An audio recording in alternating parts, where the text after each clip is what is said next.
regular season bragging rights are on the line here at Las Vegas, the site of the 2024 NBA Cup Championship game.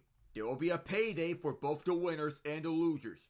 The winner will take $514,971 per player. The loser will take $205,988 per player. It will also result in a huge momentum boost and an outcome that, while won't count towards regular season standings, could serve as a good gut check towards the now and a momentum towards something bigger come springtime and early summer. The Milwaukee Bucks and the Oklahoma City Thunder for the prestigious NBA Cup title, the second edition of this game. Hello everyone, I am Alec Nava. John on in just a moment. After a pair of fun and physical semifinal games in the Sin City, we have a unique matchup in the second edition. John and I had the pleasure to cover last year's NBA Cup championship game between the Los Angeles Lakers and the Indiana Pacers, in which the Lakers defeated the Pacers in the regular season championship game in the in-season tournament when it was back known there. And it's contested between two MVP frontrunners this time around, Giannis Antetokounmpo and Shai Gilgeous-Alexander. For these two superstars, it will be a tremendous opportunity to establish themselves as an early frontrunner in the MVP race. For SGA in particular, it's an opportunity to further cement himself as one of the faces of the NBA moving forward. Giannis has already won MVP, Finals MVP, and most importantly, a championship. The latter after he put up 50 points and 14 rebounds of Game 6 of the 2021 NBA Finals. Those are the milestones that SGA will hope to earn for himself in a young Thunder team. Giannis rose to the occasion the Bucks' run to the final, as after a 2-8 start, led them to a 9-1 hot run with consistent shooting and more aggressive defense. The Bucks are also the first team in NBA history to, after starting 2-8, win 12 of their next 15 games right after the 2-8 start. This Bucks team ranks 7th offensively, 5th defensively, and 2nd in net rating in cup play, compared to 11th, 13th, and 14th overall. They only had Chris Middleton for 4 minutes restricted games where he looked rusty, after missing the first 21 games recovering from off-season ankle surgery. OKC has been the same team in their cup run as they were through their first 8 weeks, ranking 8th offensively, 1st defensively, and tops in net rating, breezing through a West Group B where they beat the Los Angeles Lakers, Utah Jazz, and the Kevin Durant and Bradley Beal-less Suns. Their knockout rounds gave them tests, and the Thunder passed both, beating the Dallas Mavericks and the Houston Rockets, improving to 12-3 without Chet Holmgren after starting 8-3 with him. 8-2 with him. So as to what to watch for this game, we start with the designated visitors, the Milwaukee Bucks. Damian Lillard has looked more like himself in his second year with Milwaukee, and Giannis, increasing on his points, rebounds, assists, and field goal percentage, with 25.7 points per game being his highest since the 2021 season when he was with the Portland Trail Blazers.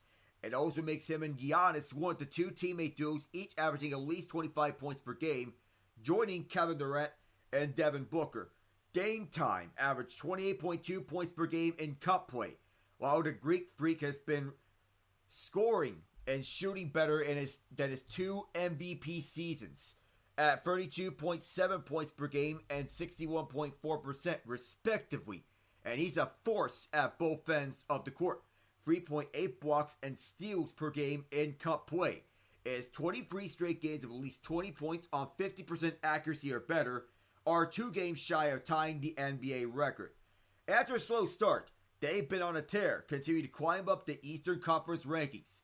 They're strong, but their advanced metrics don't favor it as much, with their 13th adjusted net rating at plus 1.7, 9th best offense, 113.8, and 13th in defense overall, 112 exact. Giannis will play through a patella tendinopathy that he has been dealing with for most of the year, and Lillard playing for a calf contusion. The only notable absence is Chris Middleton, who will miss the game to a non-COVID illness. Andre Jackson Jr. is arguably the player to watch.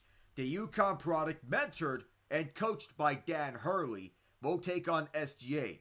His backcourt colleagues struggle with Trae Young, not just with his 9 of 18 shooting, but from setting him to the free throw line 17 times. He had 4 fouls. A.J. Green fouled out. And Trae Young has a free throw rate of 38.2%. That is the amount of times he goes to the free throw line, not his free throw shooting percentage. Shai Gilgeous-Alexander's is much higher than that, 39.9%. The ability of Milwaukee's guards and wings to keep SGA off the line may be the X factor for the Bucks. It appears that Ajax would be having the one-on-one assignment with SGA. For OKC, the Thunder, both teams are on opposite ends of the age spectrum.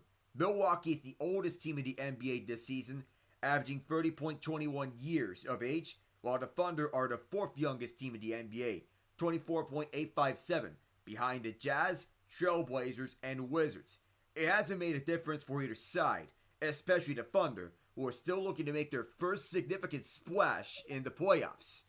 SGA has boosted his scoring average in cup play, averaging 32.2 points with 6.2 rebounds and 6.5 assists per game, while shooting 50-40-90. A club that's exclusive to several superstars and very few. That includes Steph Curry and his unanimous MVP season. SGA scored 39 on 15-23 accuracy in the quarterfinals to eliminate Dallas. They had 32 in the semifinals to knock down Houston.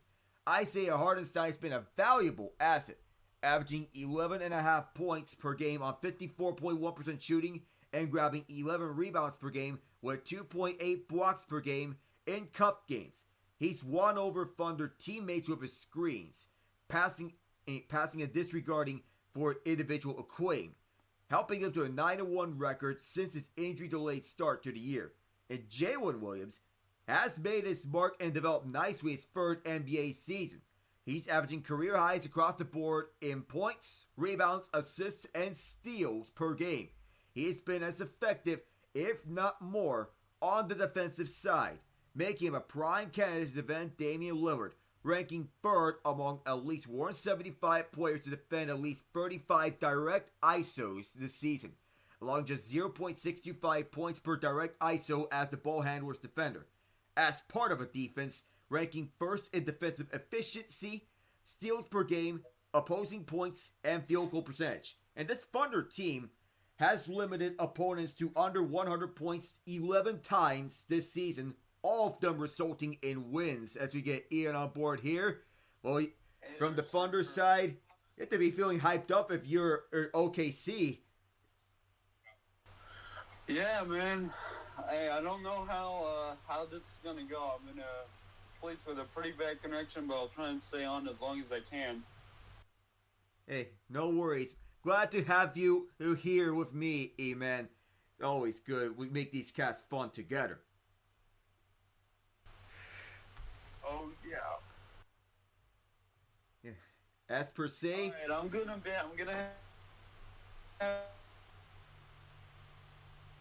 have to do this. I'm not in a position where... Wait, what? Oh, you were cutting in and out, but continue, please.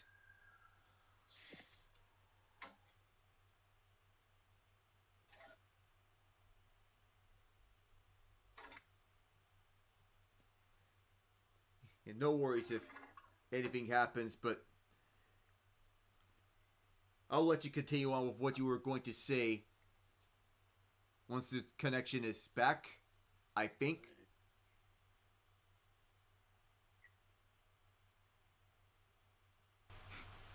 Well, hang on. Trying to establish. Yeah, no worries. Yeah, so as for upcoming casts, yeah, this Thursday will be a game in which I thought I would never, or thought I would do. Thursday, a game which I thought I would never do before this season. The Broncos and Chargers. 2 surprising teams, but is everything okay on the connection, Ian? I can hear you. I think it's gonna be more if you can hear me. I hear you all right. Alright. It should be okay for a bit, Ben. All right, so You were about to say something beforehand? I was gonna say I'm not in a position to watch the game with you, so it's gonna be solely your commentary, and I'll fill in with talking points where I can. Gotcha. So, tuning in right on the radio side. John should be here momentarily. So, that will double to help out as we can. So, this is our projected starting lineups for this game. For the Bucks, Damian Lillard, Gary Trent Jr., Taurean Prince, Giannis Antetokounmpo, and Brook Lopez. You may wonder why I haven't mentioned Chris Middleton on here. That's because he is out with an illness. Initially ruled probable, he has been downgraded to out. Giannis and Dame were ruled probable dealing with injuries. They will be playing. So OKC starting five will consist of the usual quintet of Shai Gilgeous-Alexander, Cason Wallace, Luguentz Dort, Jalen Williams, and Isaiah Hartenstein. So that's a good starting five to have if you're OKC, even without Chet Holmgren. Yep. Yeah. By the way, when is Chet Holmgren supposed to be coming back? I would believe either late in this month or early next calendar year. Yeah, early January 2025 could be my estimated guess. Man. Oh, is that? Yes, it is. It is. Hey, John, happy to have you around here. NBA Cup final. We were here last year with the Lakers and Pacers. We should have another fun one between Milwaukee and OKC. Yes, we should. In between, 10 of the last 12 there, as you mentioned, for Milwaukee. It is going to be fun. Again, a little preemptive of me for the last couple games thinking that Milwaukee might be done, but their season has been resurrected, and Giannis has been a beast. My question to you, Alec, again, you have SGA and Giannis. I think this is going to be a game where the two stars have to show out. I see that Chris Middleton's not playing today.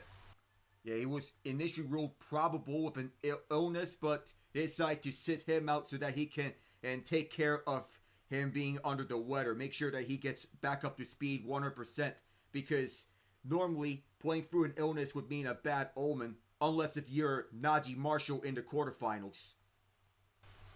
Yeah, so we'll see how that goes. I think the one thing for me, Alec, when I'm looking at this roster for Milwaukee, it's just their depth, honestly. And we know about Dame and Giannis, and I know that they're going to show out and play well, but do the Bucks have enough? And again, it is early in the year and you're way before the trade deadline, but do they have enough to make a run at this thing? I saw some of the stuff in the pregame mentioning that the Bucks are shooting well over 40% for some of these guys from beyond the three, and that helps in a big way, but I also don't know how sustainable that is.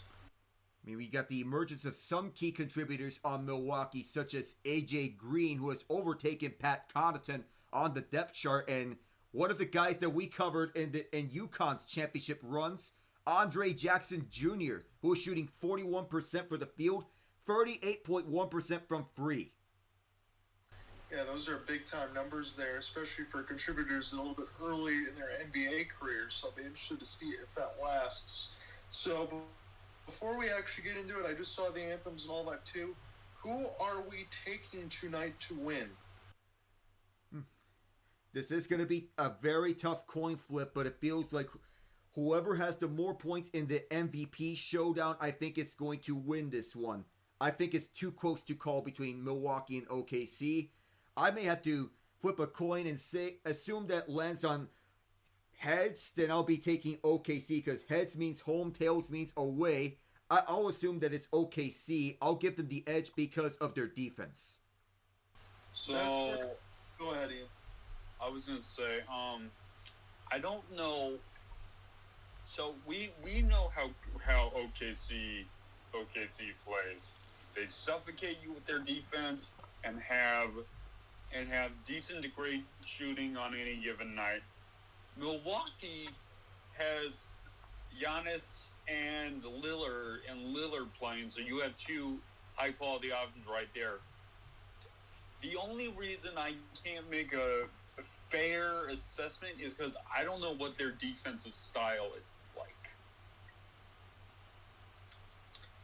I think that's a call. That'd be something that I have to lean to as well, Ian, because I haven't seen Milwaukee a ton. But I'm going to go with you, Alec, in the side of if SGA leans and gets those points, that's where I'll go as well. The superstar has to outplay the other.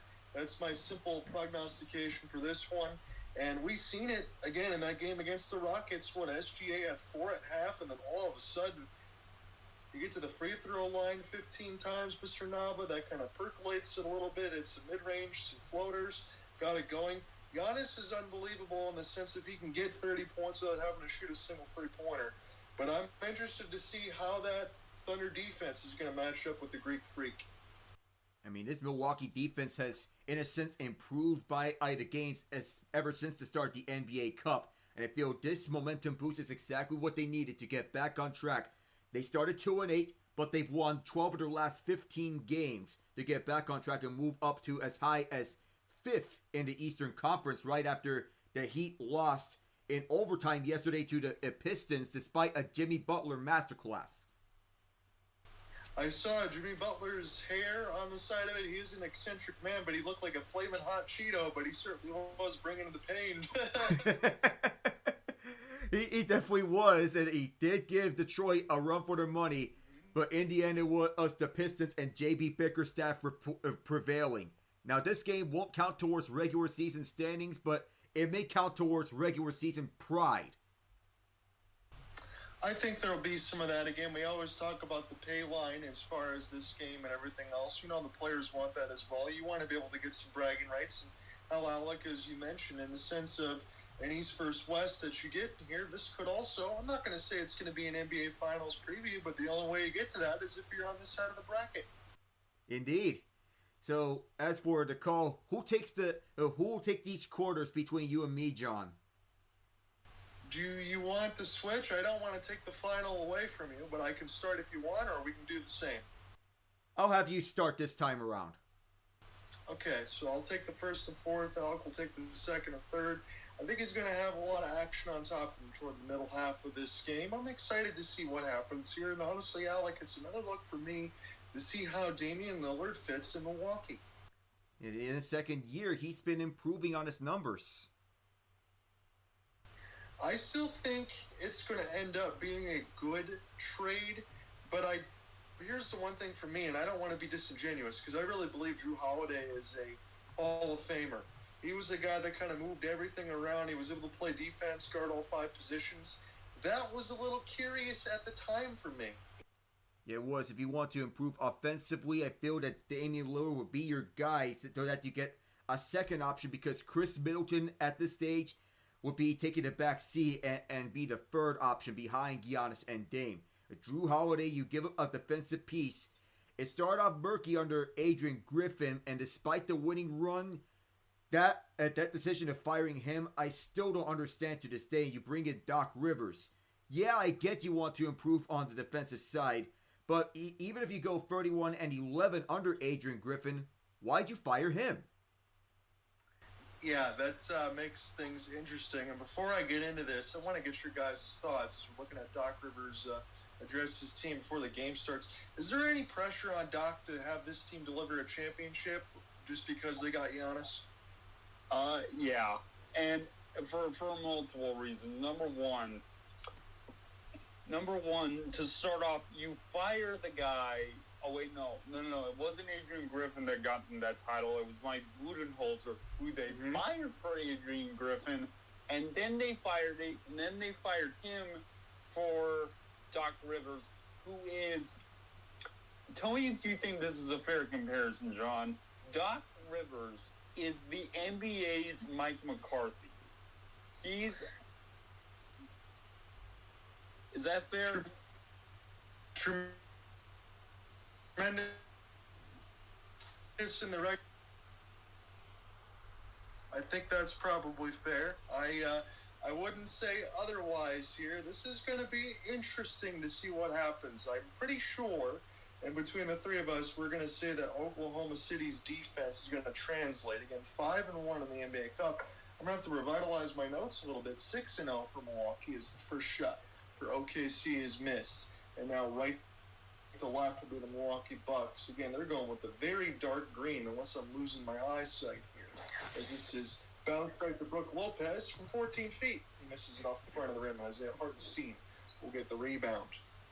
Be an opportunity now for Shai Gilgeous. Take this one left to right. Again in the orange and white. Here's a shot. 12, and Shai Gilgeous is on the mark. The mid-range, that's one of the spots he makes his money on. Yeah, it does. The mid-range game plays to his strengths and his advantages left and right. That's why he's an MVP candidate, his ability to knock down mid-range shots. So Dame now off the step back. Very tough and partially blocked. So OKC's defense is already off and running here. 10:50 left in the first, just getting underway in Vegas in the final. Hartenstein, red carpet dunk. Just an easy coast down for the lane. Admittedly, I may be behind, but I'm following along with what you're calling right here, John. But that is as easy as it can get. Giannis will put his head down and lay it in. No foul there. So the big boys going right at each other again. And probably got a 30-second advantage on the side of it. We're still following on the ESPN box. Here will be a spin. Lee for Hartenstein. Floater will go inside. It's 6-2, so a couple quick baskets for Isaiah. Yeah, so far, he's so good. He's winning over his teammates with his screens and his paint defense and rebounding. So Giannis loses it to Luguentz-Dort off the steal. This will be an opportunity now. Bounce pass one more. Dort is wide open. Giannis never picked him up. But this will be rebounded by Taurean Prince, former Atlanta Hawk. He's been a little bit everywhere here. Brooklyn as well. Dame gets denied as Isaiah Joe off the post up. Here is Taurean. He's going to take a long three from the right wing. He's going to hit it. That was almost area code. 6'5". Oh, it's not just Damian Lillard who's hitting long-range threes. Say hello to Taurean Prince, who knows how to shoot threes. And this whole Milwaukee Bucks team going into it is a foul. Well, they're going to say travel. So this will go to Milwaukee as Lopez, who's trying to get something going in the paint. But Taurean Prince, that was almost near the cup logo, just off the outstretch of the shoe. And now it is 6'5", 9:31 in the first. Season high, 52% for Taurean Prince. That leads the NBA from distance. It really is. You think of three-point shooting, you think of over 50%. You got to have a three-point shooter that's basically cheat code. That's Steph Curry-esque. Yes, it is. Giannis off the spin. Brook Lopez, right wing three. This one too far. This will be picked up now for Luguentz. Toward the right wing side, Giannis is in his grill. It'll be Hartenstein. Pocket pass to SGA. Back now to Isaiah at the top of the key. We'll get this one. Now to Joe. Off the screen. Bounce pass one more time. Floater. Hartenstein's got that on lock. He's already made it a couple times. 8-5 OKC. He has 3/4 of the Thunder's points this early. Not only is he a significant defender, but also a contributor on the offensive side, cleaning up the glass. I don't know, Alec, admittedly, how many centers have that type of float game. I think that is a proponent that we don't often see. No, we don't. Not often do you see someone like him. 21 points, 9 of 12, 8 rebounds. That's their all-career high, 21, against the semis in Houston. It will be a foul against Luguentz-Dort, and Giannis is going to go to the line to shoot two. Probably still around a 60-65% free throw shooter. I don't want to undersell Giannis here, but the first one is up and good. Well, Giannis is not really known for free throw shooting, but nonetheless, when he makes his shots, that means you have to have a rude awakening against you. Stop setting him to the line. So 61% career high shooting, 62% from the line career low. Hopefully that can make sense at one point, and Giannis can continue to get better there. He splits the player. SGA, he's going to get a dunk. He gets the rebound. It goes coast to coast. It's now 10-6, and now Dame will take this across the line. 8:30 left in the first. Here's Giannis off the spin. He rocks the rim. Allow me to reintroduce myself, says Giannis. That was absolutely nasty. Clean spin and an inside finish for Jalen Williams. He makes it from 1 feet right underneath the cup. 12-8. So the field goal shooting is way higher than it was in the game against Houston. It's already 6 of 8 now for OKC as they're up by 4. Giannis fades away from 12, and those outstretched hands caught a piece. He's going to go back to the line, shooting foul. Well, Giannis had put up a nice rim rocker right to respond to SGA, who went up for it at dunk, and Jalen Williams looked like a dunk fest left and right between SGA and Giannis, 2 MVP candidates. Then Williams put it up and in from the layup. Nonetheless, good showing for these 2 MVP candidates. Yeah, it is. And that was one of the cleanest spin moves with speed that I've seen there for Giannis. So, again, he is fleet of foot. We know that about him. He's incredibly strong.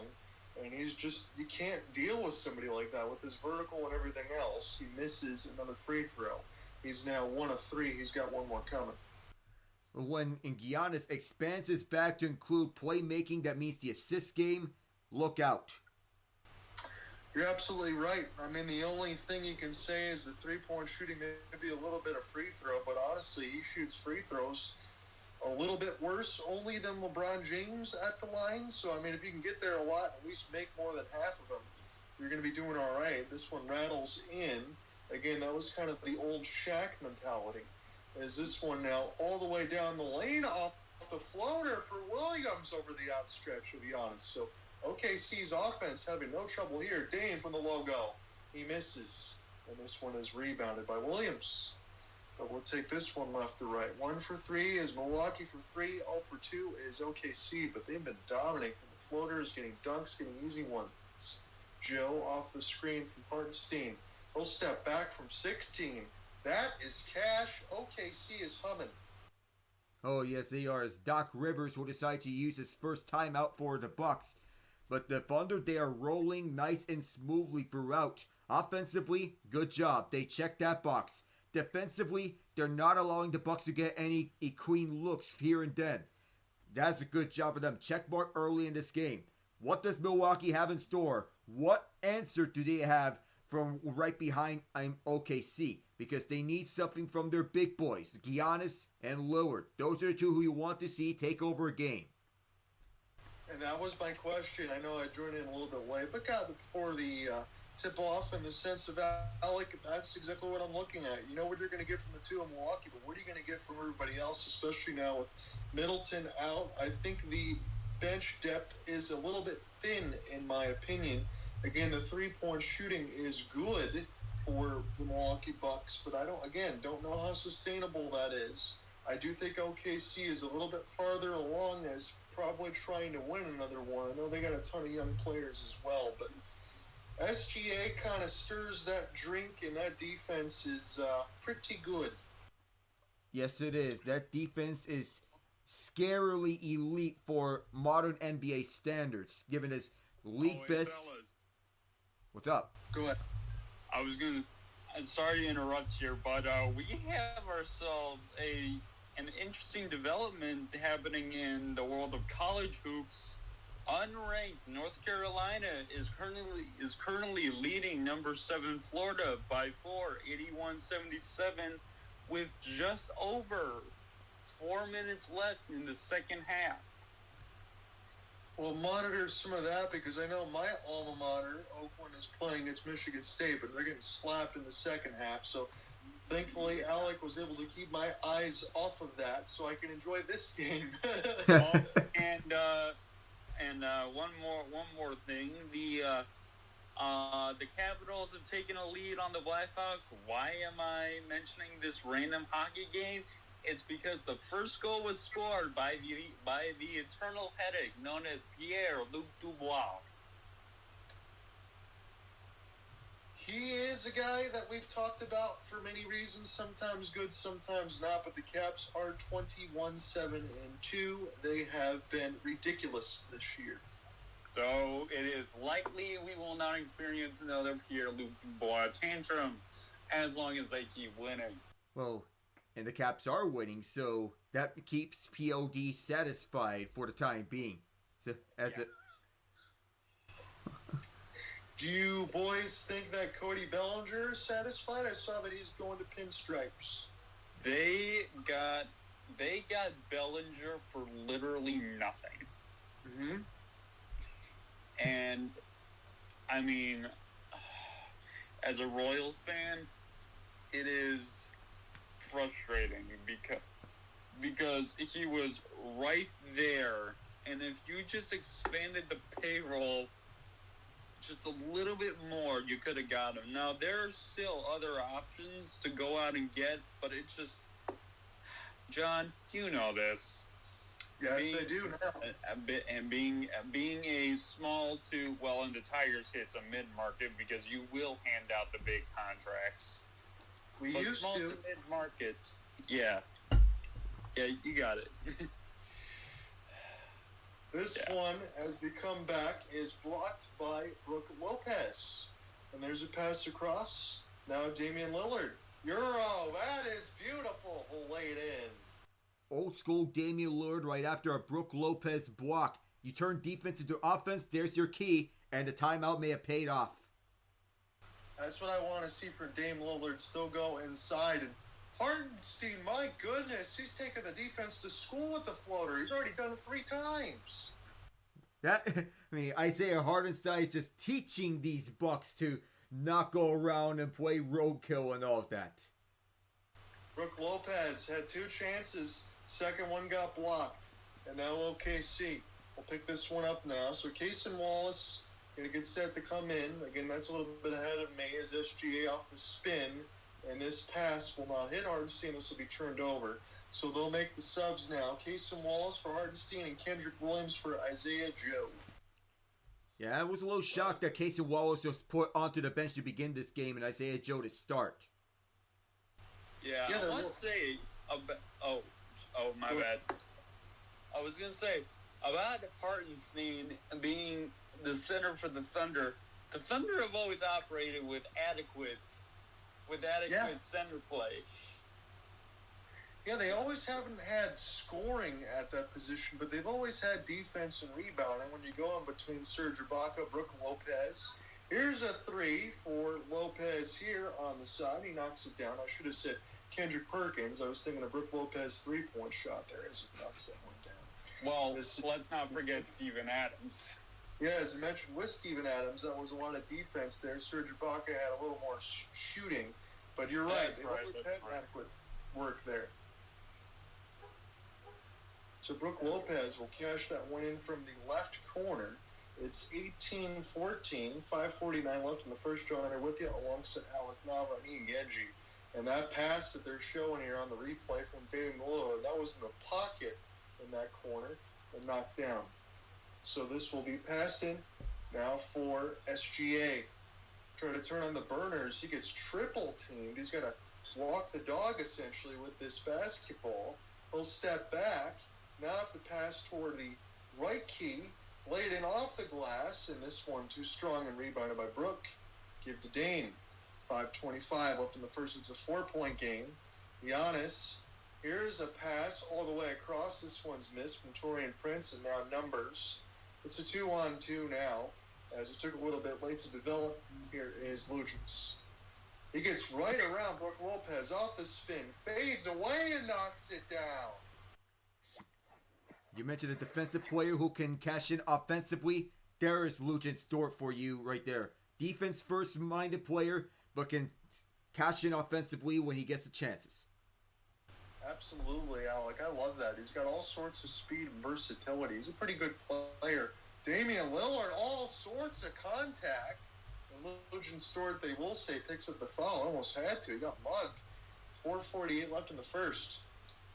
That's one of the downsides of tight defense. Is sometimes you can get prone to fouls when you cover someone tight defensively. There was Dort who covered Lillard a little too tight and to let him get his second foul. And Brook Lopez, I know he's got the 3-point shooting, he's got the length, but when you're asking somebody that's 7 feet, that's not fleet of foot to guard this smaller lineup of the Thunder. You already seen Isaiah Joe try to get blow bys, Lugens Dort off the step back. It's going to be tough covers for him. Damian Lillard makes the first. He's got one more. Alex Caruso coming to take the place of Jalen Williams. You got 2 substitutions for Milwaukee. Our first 2 for them. Bobby Portis replacing Brook Lopez. AJ Green replacing Taurean Prince. Nice to see AJ Green getting more minutes in Doc Rivers' system.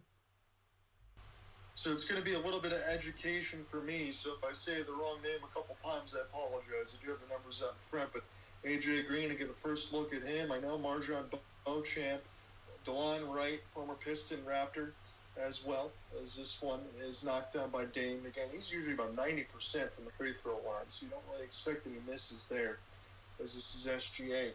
He's being harassed a little bit toward the timeline. He'll shoot from 18. This is tapped up a couple times by Portis, picked up by Giannis.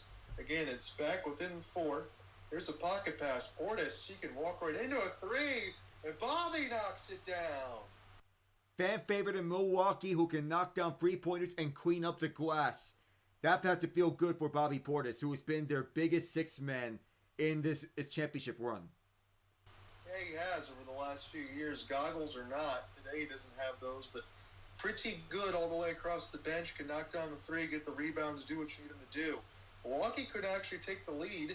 Jackson here for Lillard off the jump stop. I'll go back to the top of the key for number 0, former Portland Trailblazer. Here's a floater of a pass. Bobby Portis off the spin near the right wing. Bucks got to go here. Portis, one-handed hook, and this one's too long. This will be rebounded by OKC. Here's Caruso. Try to put his head down past Giannis. I don't know about that. As this goes to the right wing corner of SGA. Got Lillard on him. Shoots the 3, and he airballs it. Picked up now by Bobby. 3:30 left in the first. This is a good one so far in this first quarter. OKC 0 for 4 from 3. Lillard fires! And Milwaukee's got the lead.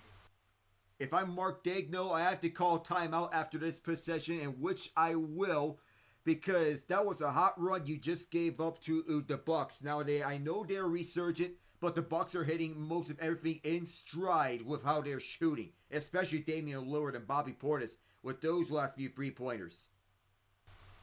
2 3-pointers, 2 free throws. It's an 8-0 run as we take a TO. Yeah, it's funny. And it's just, I can't help but chuckle when I hear Bobby Portis. Because before he was an NBA champion, what he was most known for was crazy the eyes? Yeah. No, it was the Oh, sorry. Is the game back on? No, it isn't. Good. Oh, I was saying What I remember about Bobby Portis was the failed attempt by the Knicks to get KD and Kyrie, and then after that it was what's behind the curtain, everyone. 3 years of Julius Randle, 2 years of Bobby Portis, and 2 years of Taj Gibson.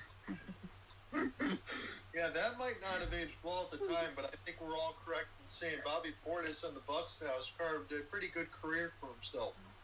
Yeah, he has. Yeah, but it was so Knicks to sign 3 power forwards. Well, not even 3. When you include Marcus Morris, that'll make it 4. Well, I will say it's been going all right for the Knicks with Jalen Brunson, posted Julius Randle and all that. But that looked like a nightmare for the Knicks back then. And it was so funny because at the time we all thought the Nets were going places. I mean, the last time I thought about the Knicks in anything serious is when they had Amari Carmelo and Chauncey Billups.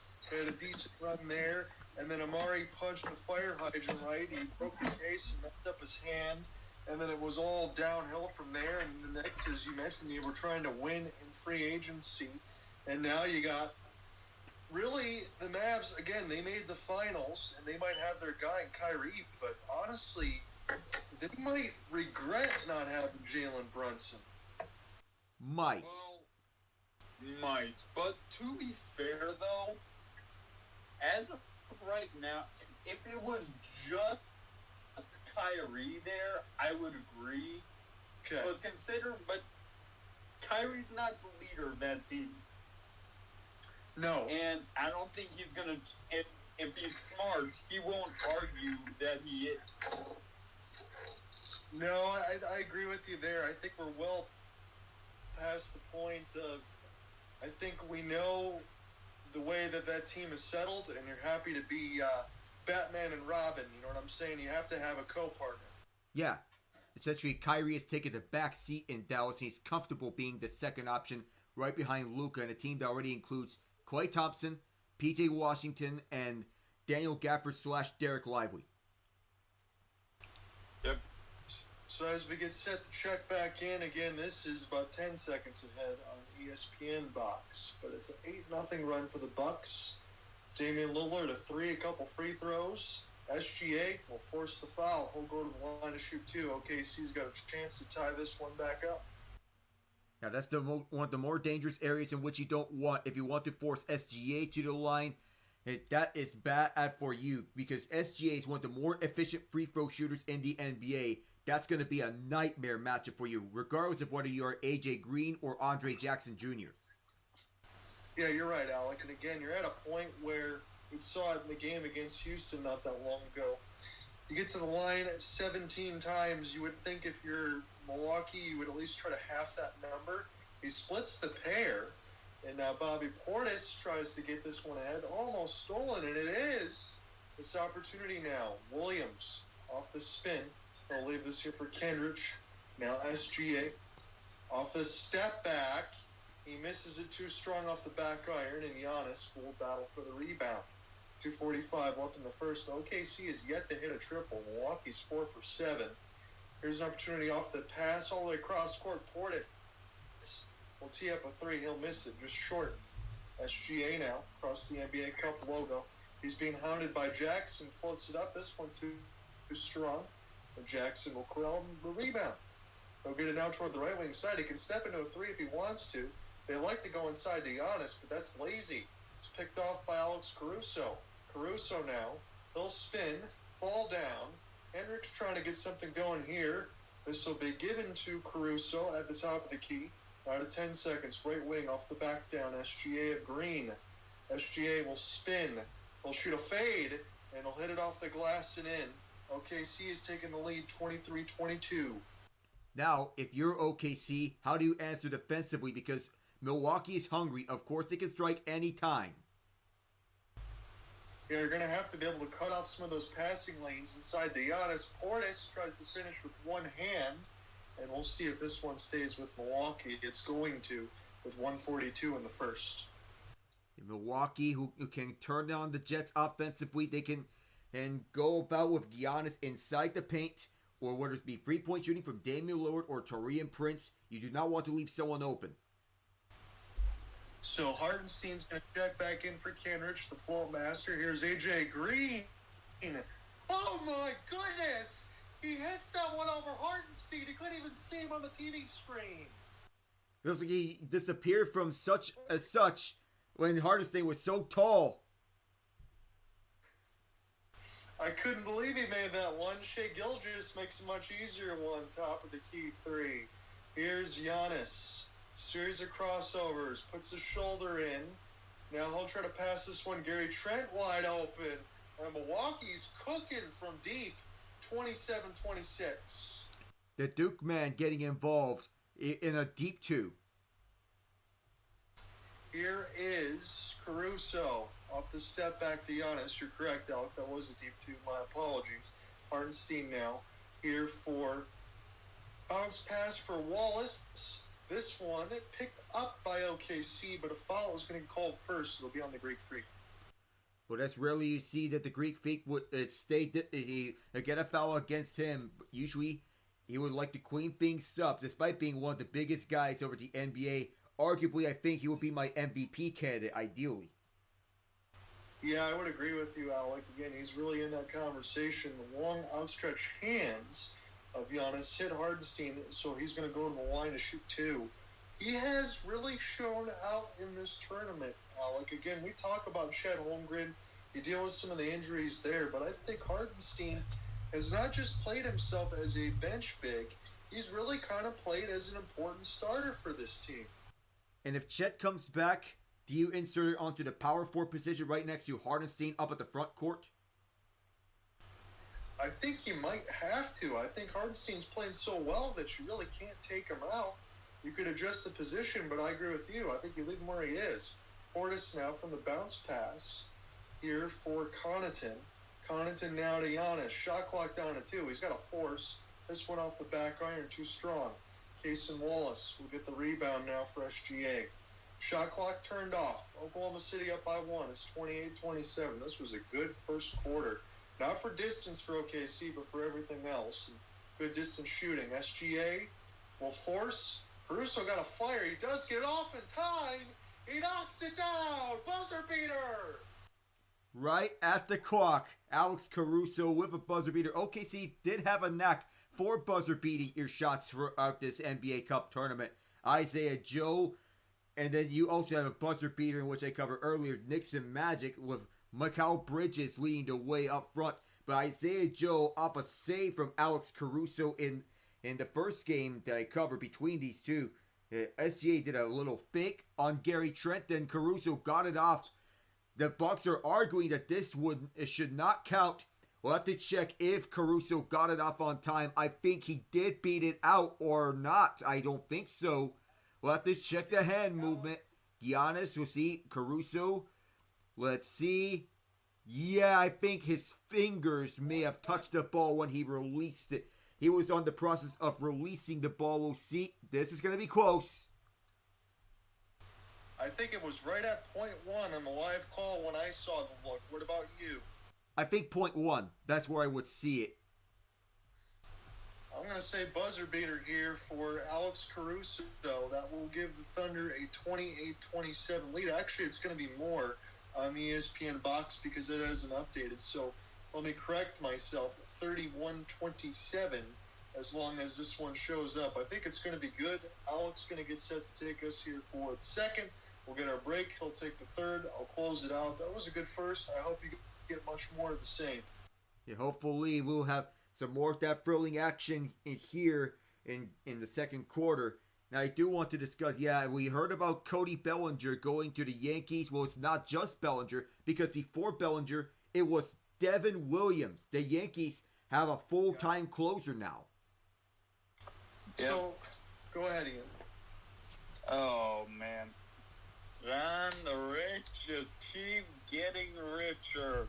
As soon as the Dodgers, Red Sox, or whoever else the Yankees hate, the Mets, as soon as they get something, the Yankees are like a petulant child. We want that too. So what do they do? Well, they go out and get one of the deadliest closers in the game in Devin Williams. Yeah. And I believe they got someone else in. Oh wait, no. Oh yeah, they got Cody. Yeah, they got Cody Bellinger for literally nothing. And am I missing anything else? I do want to say this openly before Alec takes over as we sit in the commercials here.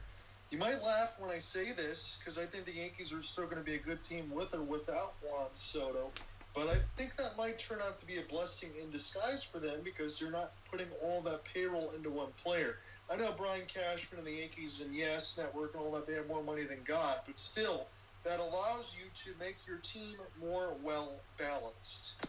It does. You want to balance out the lineup and build around Aaron Judge because he can't do it all himself. You want to have a co-star right next to him, and if it means getting Bellinger, then so be it. He has some championship experience with the Dodgers before, and it does help if you want to add said championship experience onto the team. And having Max Fried as part of your rotation can help as well. And if it comes at the cost of moving out Nestor Cortez in the Williams trade, that can help you as well. And it's something that I've always critiqued the Yankees on, like ever since I've been watching them in the Aaron Judge era. They live and die by the home run. Name me one hitter in the past half decade that could even be identified as a contact hitter, because I can't. You got a great point there, Ian. I'm not going to disagree with that. Again, you play in the bandbox ballpark and you want to set that up. Tigers tried to spearhead that before with Miguel Cabrera and Prince Fielder in a big park in Comerica. That didn't make much sense, but you're absolutely right with that. Alex, you're going to get set to take this away. That was a really good first, as mentioned. Again, the ESPN box has not updated the score, but I believe it should be 31-27. We'll see what we get. Well, I think they're taking a longer time to review this. They still have it at 28-27. I think the officials are taking more extended time to review this play, but I think they have rolled it no basket with just a slight finger touch on the ball, John. Oh, a little bit surprising, I'm going to be honest with you. When we saw that, I thought that was pretty definitive and out of Caruso's hand, unless I see the 3 counted earlier on the ESPN box, which I don't. Yeah, I felt that it was a little bit of a blown call from Josh Tibbins' crew. He's our crew chief tonight. I think it was a little blown call. So we're looking at Isaiah Hartenstein's journey. It's Houston, Denver, Cleveland, Clippers, Knicks, and OKC. He's been everywhere, and I think he's found a home.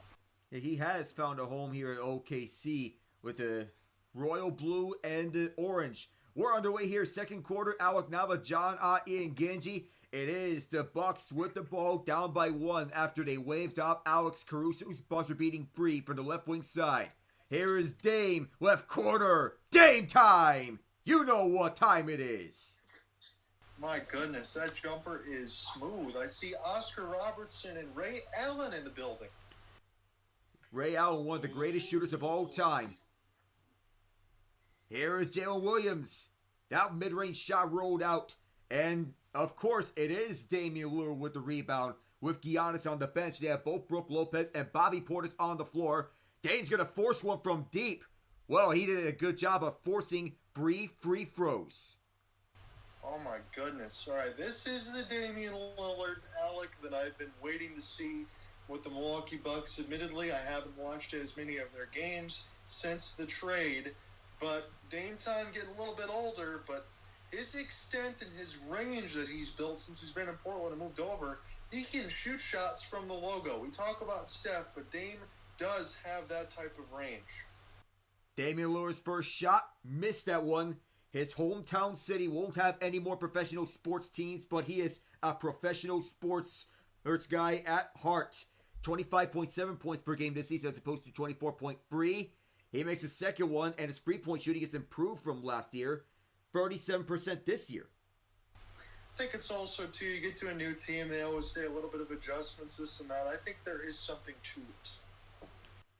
And Dame, 34 years old, he makes 2/3 of it, making the final one as 32-28 for the Goodland Green and the Bucks. At the right wing, it is Isaiah Joe, the former Sixer. Moves in and out the paint, kicks it out, left corner free on the way. Short, Hartenstein gets it back and lays it off the glass. There he is. He knows exactly what his job description is, Alec.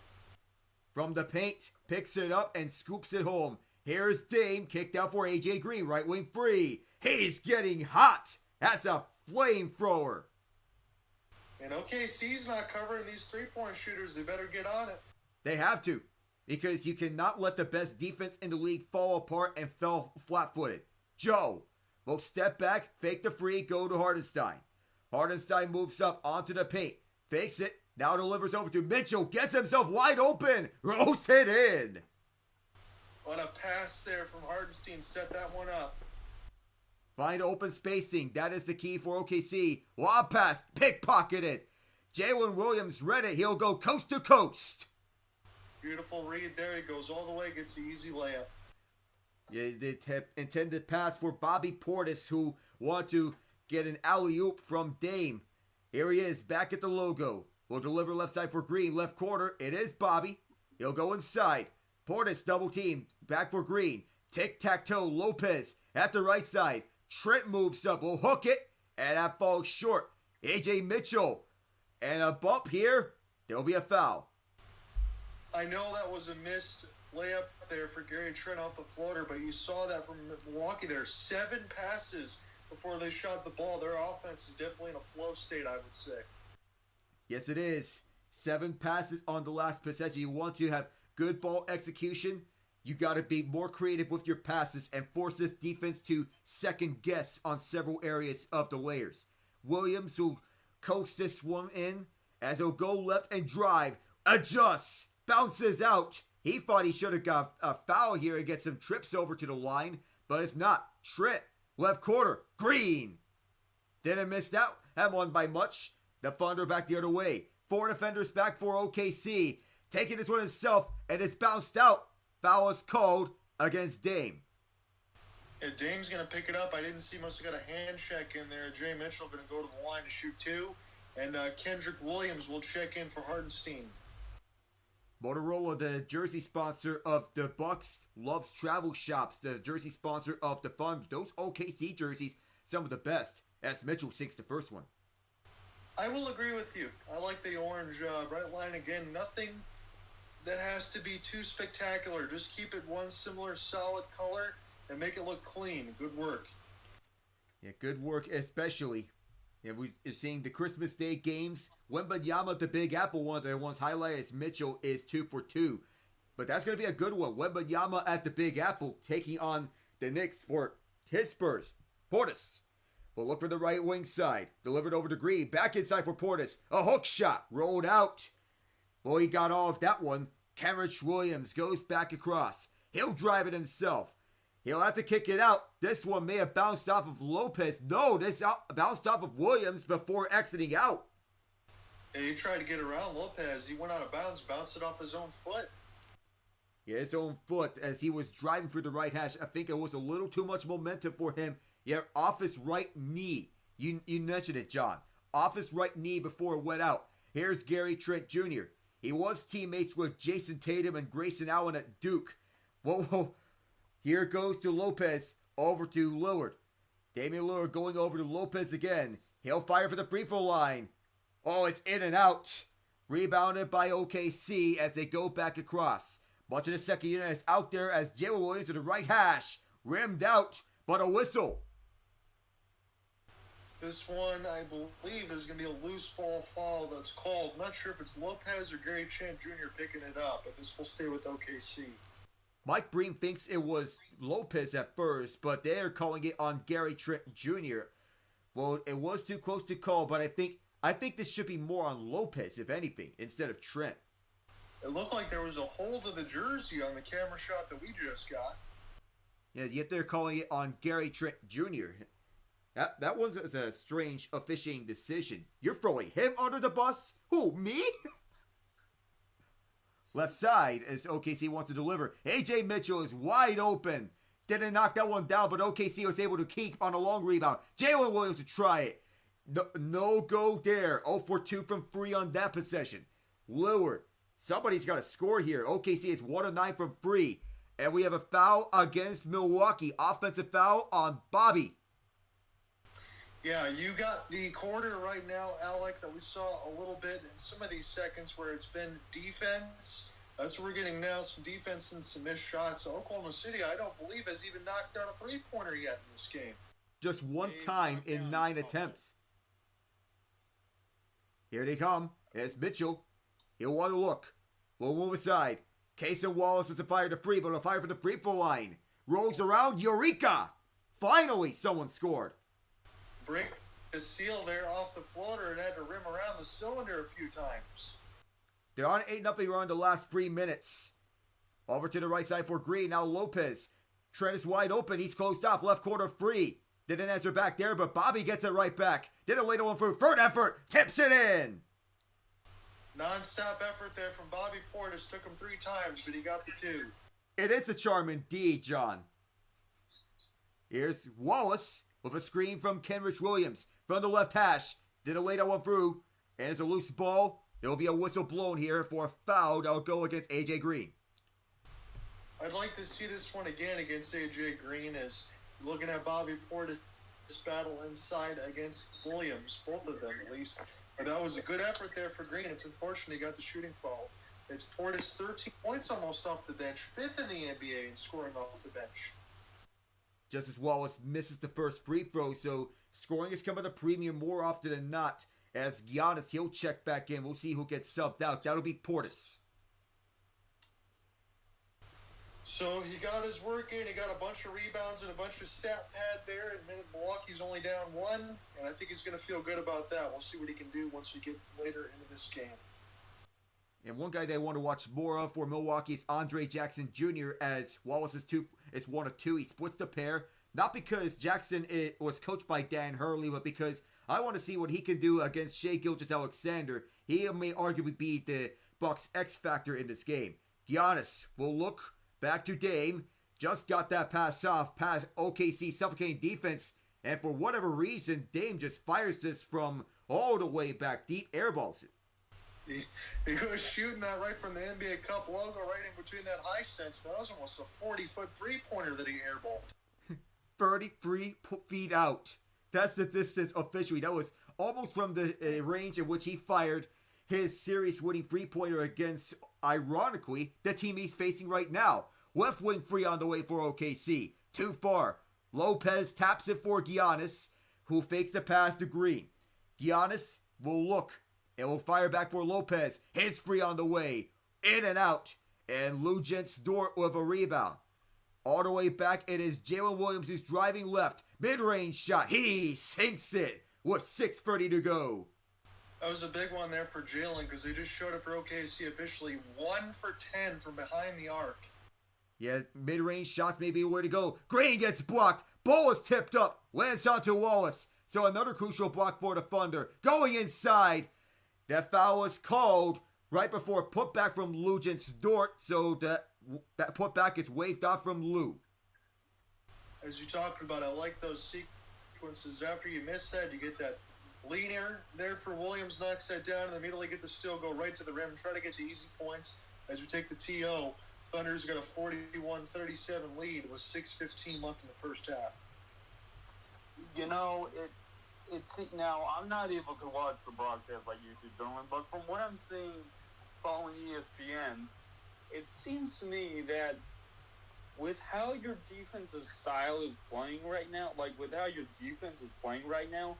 if you're OKC and the Bucks aren't making shots because either you're blocking them or they're missing them, just take the easy twos.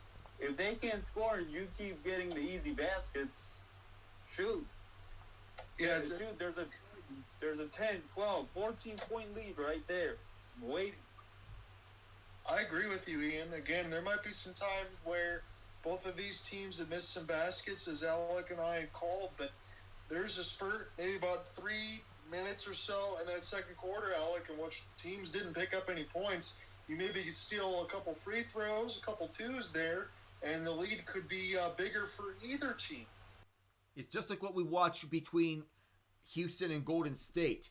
If the free is not sinking, just settle for the easy two. No need to risk more points being thrown out the window when you can just settle for the two, the mid-range shot, the layups. Those are there for you. So what OKC has done well, again, they've missed a couple of assignments from three. That is why the Bucks are shooting 7 of 16, 43%. The OKC Thunder are 1 of 10 from distance. But what the Thunder have done well, you got 4 steals to Milwaukee's nothing, 4 blocks to 1 for Milwaukee there. So their defense has been good when they've gotten a chance to get a hand out. It has. Whenever they get the opportunity and making those key blocks like they did on the AJ Green three-pointer. Get a hand onto the ball. Find an open man and get to him quickly. Close him up before he's able to get a shot off on time. And one last thing to your point, Alec, that you just brought up, I wanted to mention this before I forget. As far as points in the paint, it is 26-8 in favor of the Thunder. So they have worked that when they've gotten the fast break, been able to get around Brook Lopez and get some lands. But again, the points in the paint might also come from the Hartenstein floaters, in which he's hit 5 of them already. So a lot of that's going to come from Isaiah. Well, to be fair, I would say about this NBA Christmas Day ad, the original was, it's forever a classic. The younger Steph Curry, James Harden on the Rockets, LeBron on the Heat. This one, I don't expect it to be like the classic one, but I think it's just as good.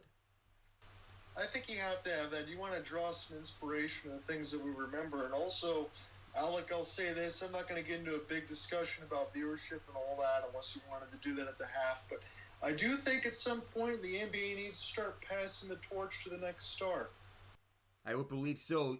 And speaking of viewership, it is increasing over in the international audience, yet it's going down in the United States. And with the stars that are coming over from other countries like European countries, France, Serbia, as the first free throw is short. When you have these other stars that are coming over from other countries, it feels like a message being sent that, hey, NBA, it's not your country's game anymore.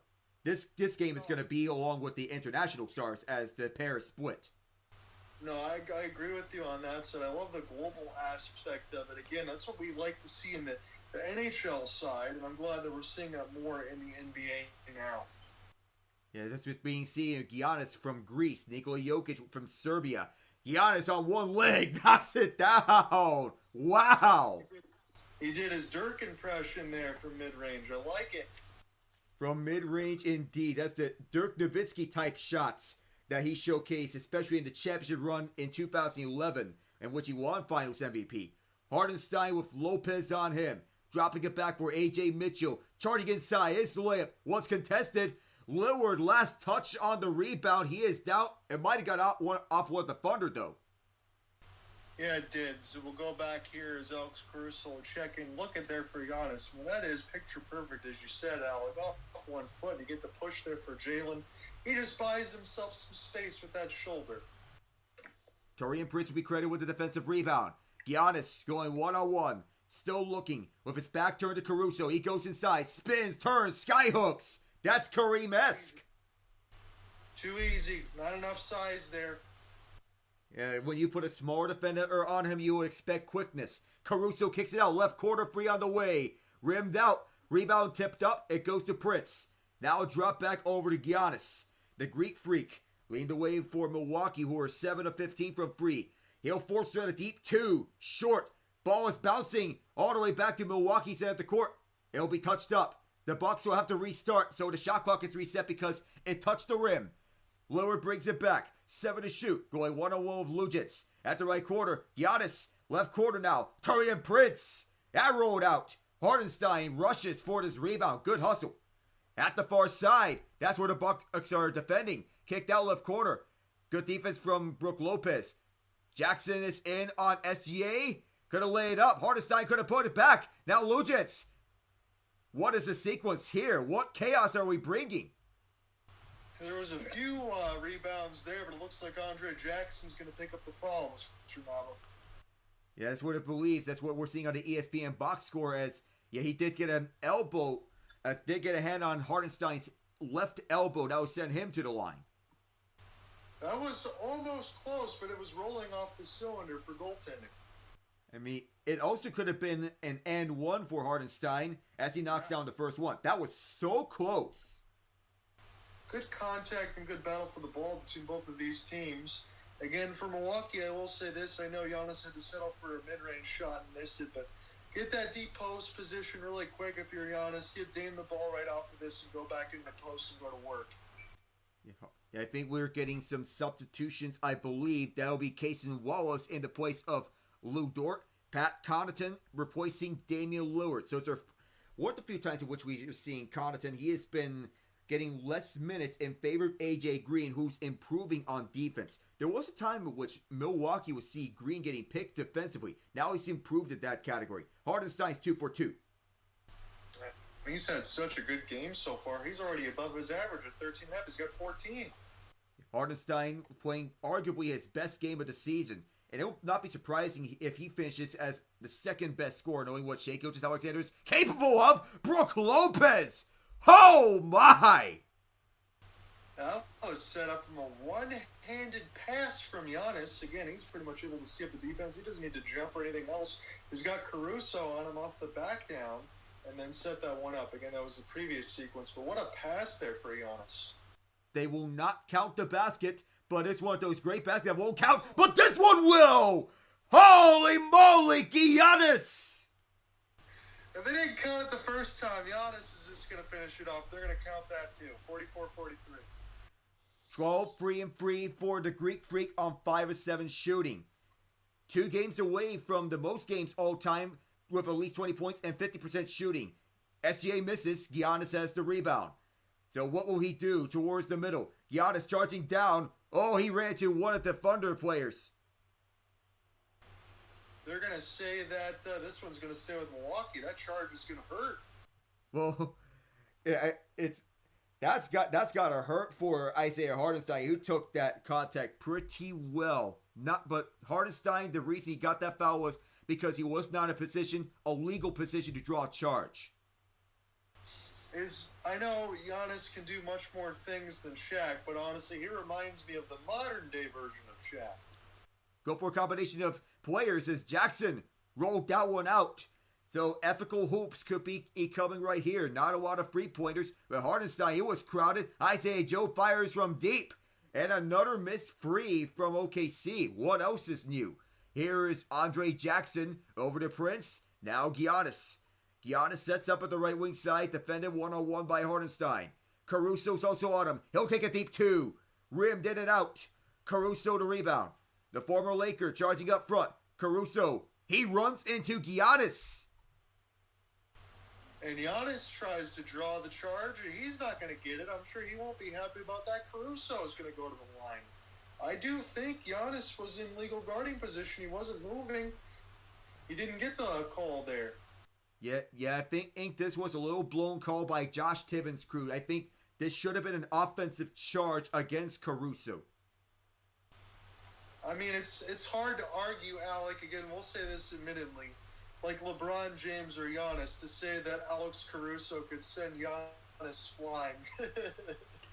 I mean, but if I'm Caruso, I'll take it. He nailed the first one.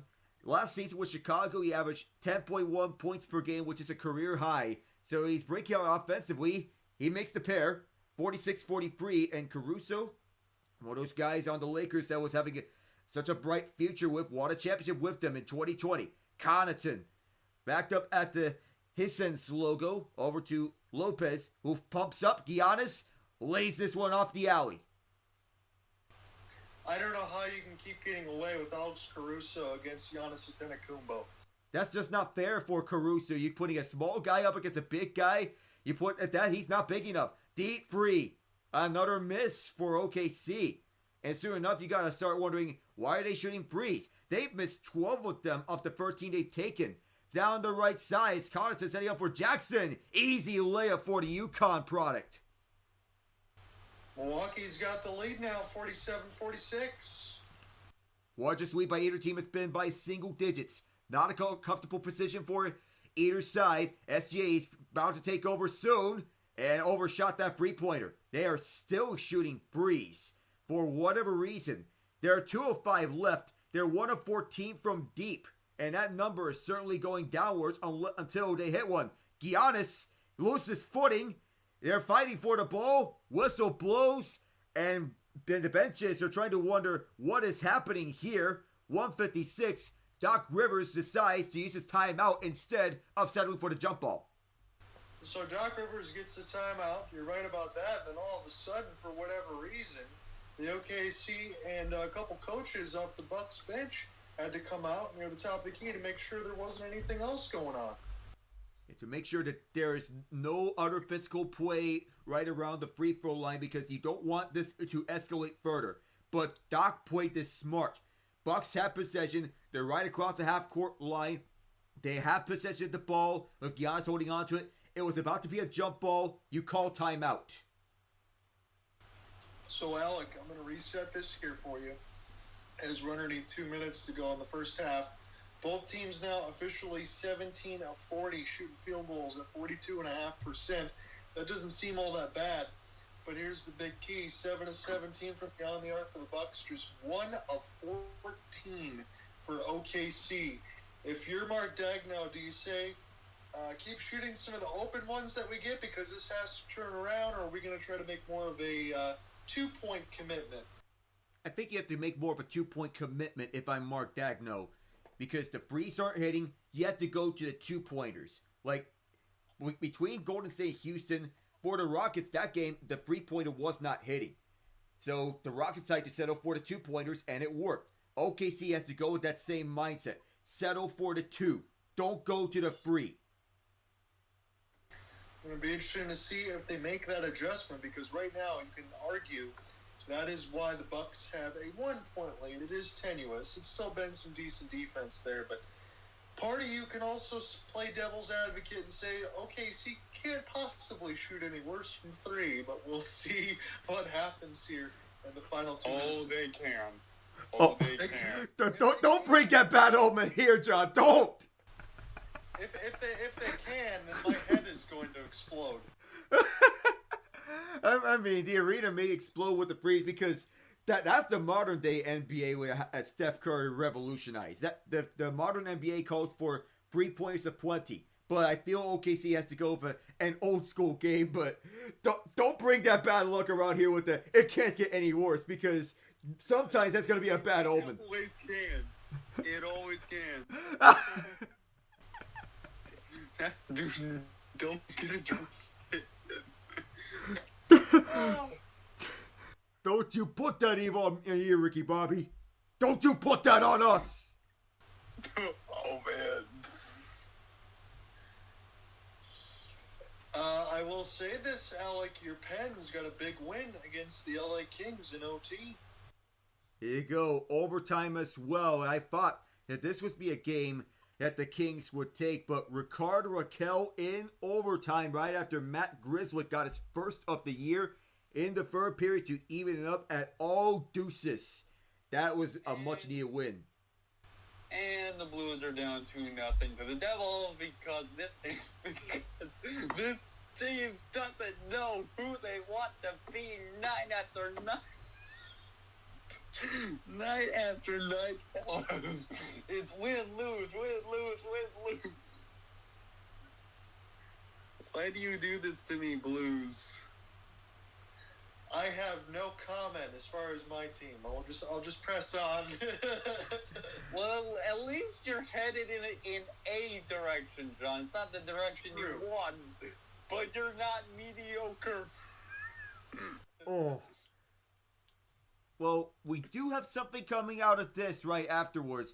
There was a little touch on Andre Jackson Jr., and in the midst of the jump ball, at the end, Josh Tiven has given a double tech to Jackson and Hardenstein in the midst of that scuffle. So that changes everything.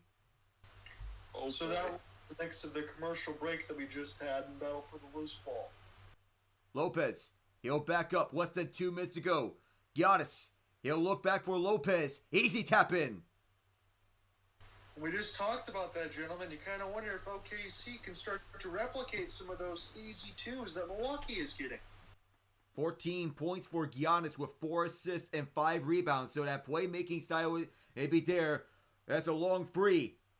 Well, they're going to whistle that free off because of a foul beforehand from Taurean Prince. But it would have been another miss anyway.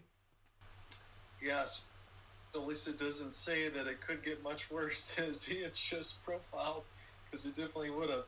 Taurean Prince takes the foul, and this will be an opportunity for Mr. Dort.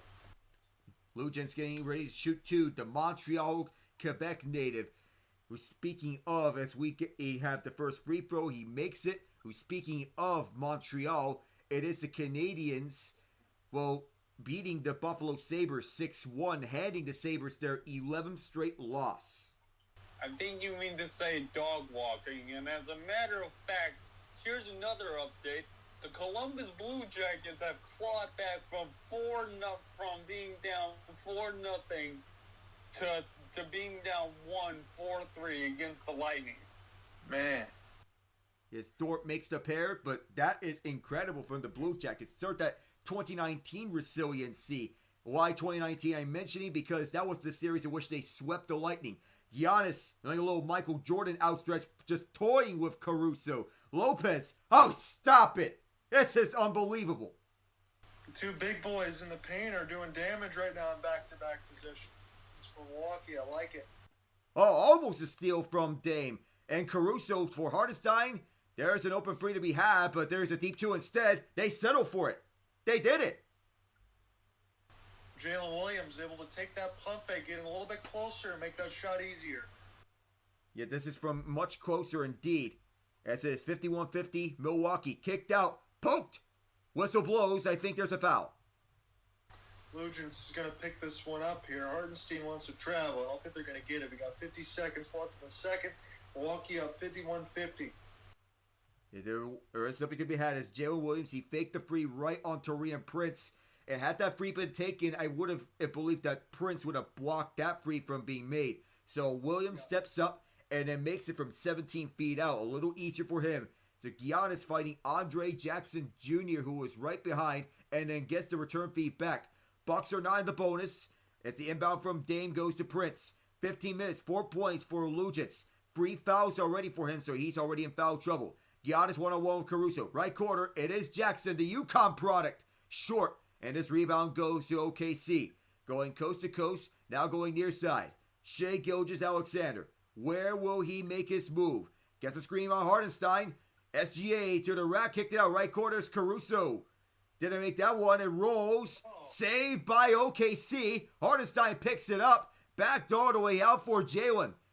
Jalen will look. Shot clock is turned off. Williams will move up front. SGA with free. Moving up front. Bounced up. Giannis grabs it down. Now the shot clock is turned off. Bucks with the last possession. 2 seconds. Whistles blown for travel with 2.5. Giannis going to get busted for it, but man, oh man, SGA could not set up Alex Caruso for a better looking three, and he can't buy a bucket wide open. Man, this is a very tough break for the Thunder, even for their free turnovers. It's missed shots left and right for them, especially from free. They can't even buy a free-pointer, even if it was for a penny. Here's the last sequence for the Thunder. Have to put something up at the buzzer, and this one's short. Not like the first time around with Caruso, who arguably should have had that free-pointer. It's a 1-point game with the Bucks leading 51-50. Again, I know Ian pointed this out, Alec, and I can just hit repeat one more time. The last time I'll say it. But, man, oh man, you couldn't possibly shoot any worse from three. Now, officially 1 for 17. They were at 7.5%. Now they're on to 6%. And they're only down 1. It still makes you think the Thunder can win this game. But I will say, Milwaukee and Brook Lopez and Giannis Antetokounmpo, when they've gotten into the paint, they've been able to do their damage over the last 2 or 3 minutes before we ended the first half. We'll see if that continues. And Ian, you were monitoring the Florida-UNC game. Well, Florida just turned this upside down. They hold off the Tar Heels and win 90-84 in the Jumpman Invitational. Yep. I'm not sure there was any. Let me check and see if there were any upsets tonight. Does not look. Oh, wait a minute. Not a huge upset, but unranked South Carolina beating number 25 Clemson in OT. 91-88, the final score. South Carolina with a 11-8 run in the extra session to beat out a 27-point effort from Chase Hunter, led by 22 points of Colin Murray Boyles. Yep. Although I do want to give a quick update. Hang on a sec. We're coming to you live. We're coming to you live from the Hurricanes game. We are currently making the Islanders.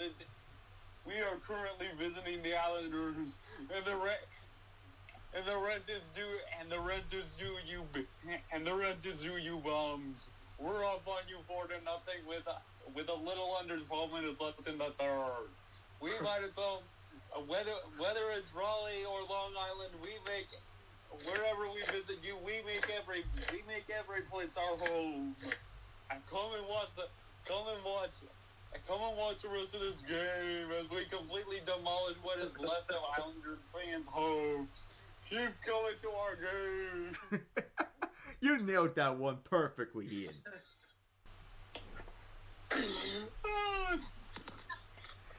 Oh. But seriously though, holy heck, the Islanders, man. I don't know if they're good or bad, but boy oh boy. They're a very resounding meh.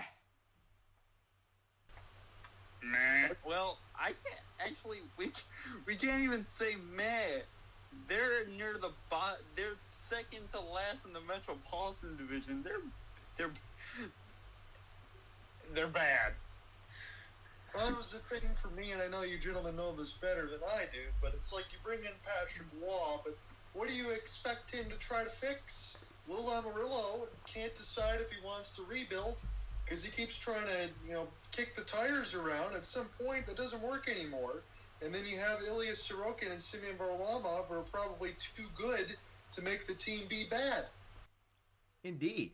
You have Lou Lamoriello, who is in the middle of somewhere of the in-between. The Islanders are just perennially putting themselves in the worst positions possible. So, it's not by fault they- of their team. They're doing everything, but are they even in a position to have a fire sale if Lamoriello wants to? I think Lamoriello needs to retire. I've said this time and time again, but he needs to retire. I agree with you, Alec, and honestly, Agreed. to answer your question, I don't even think they know how to do that.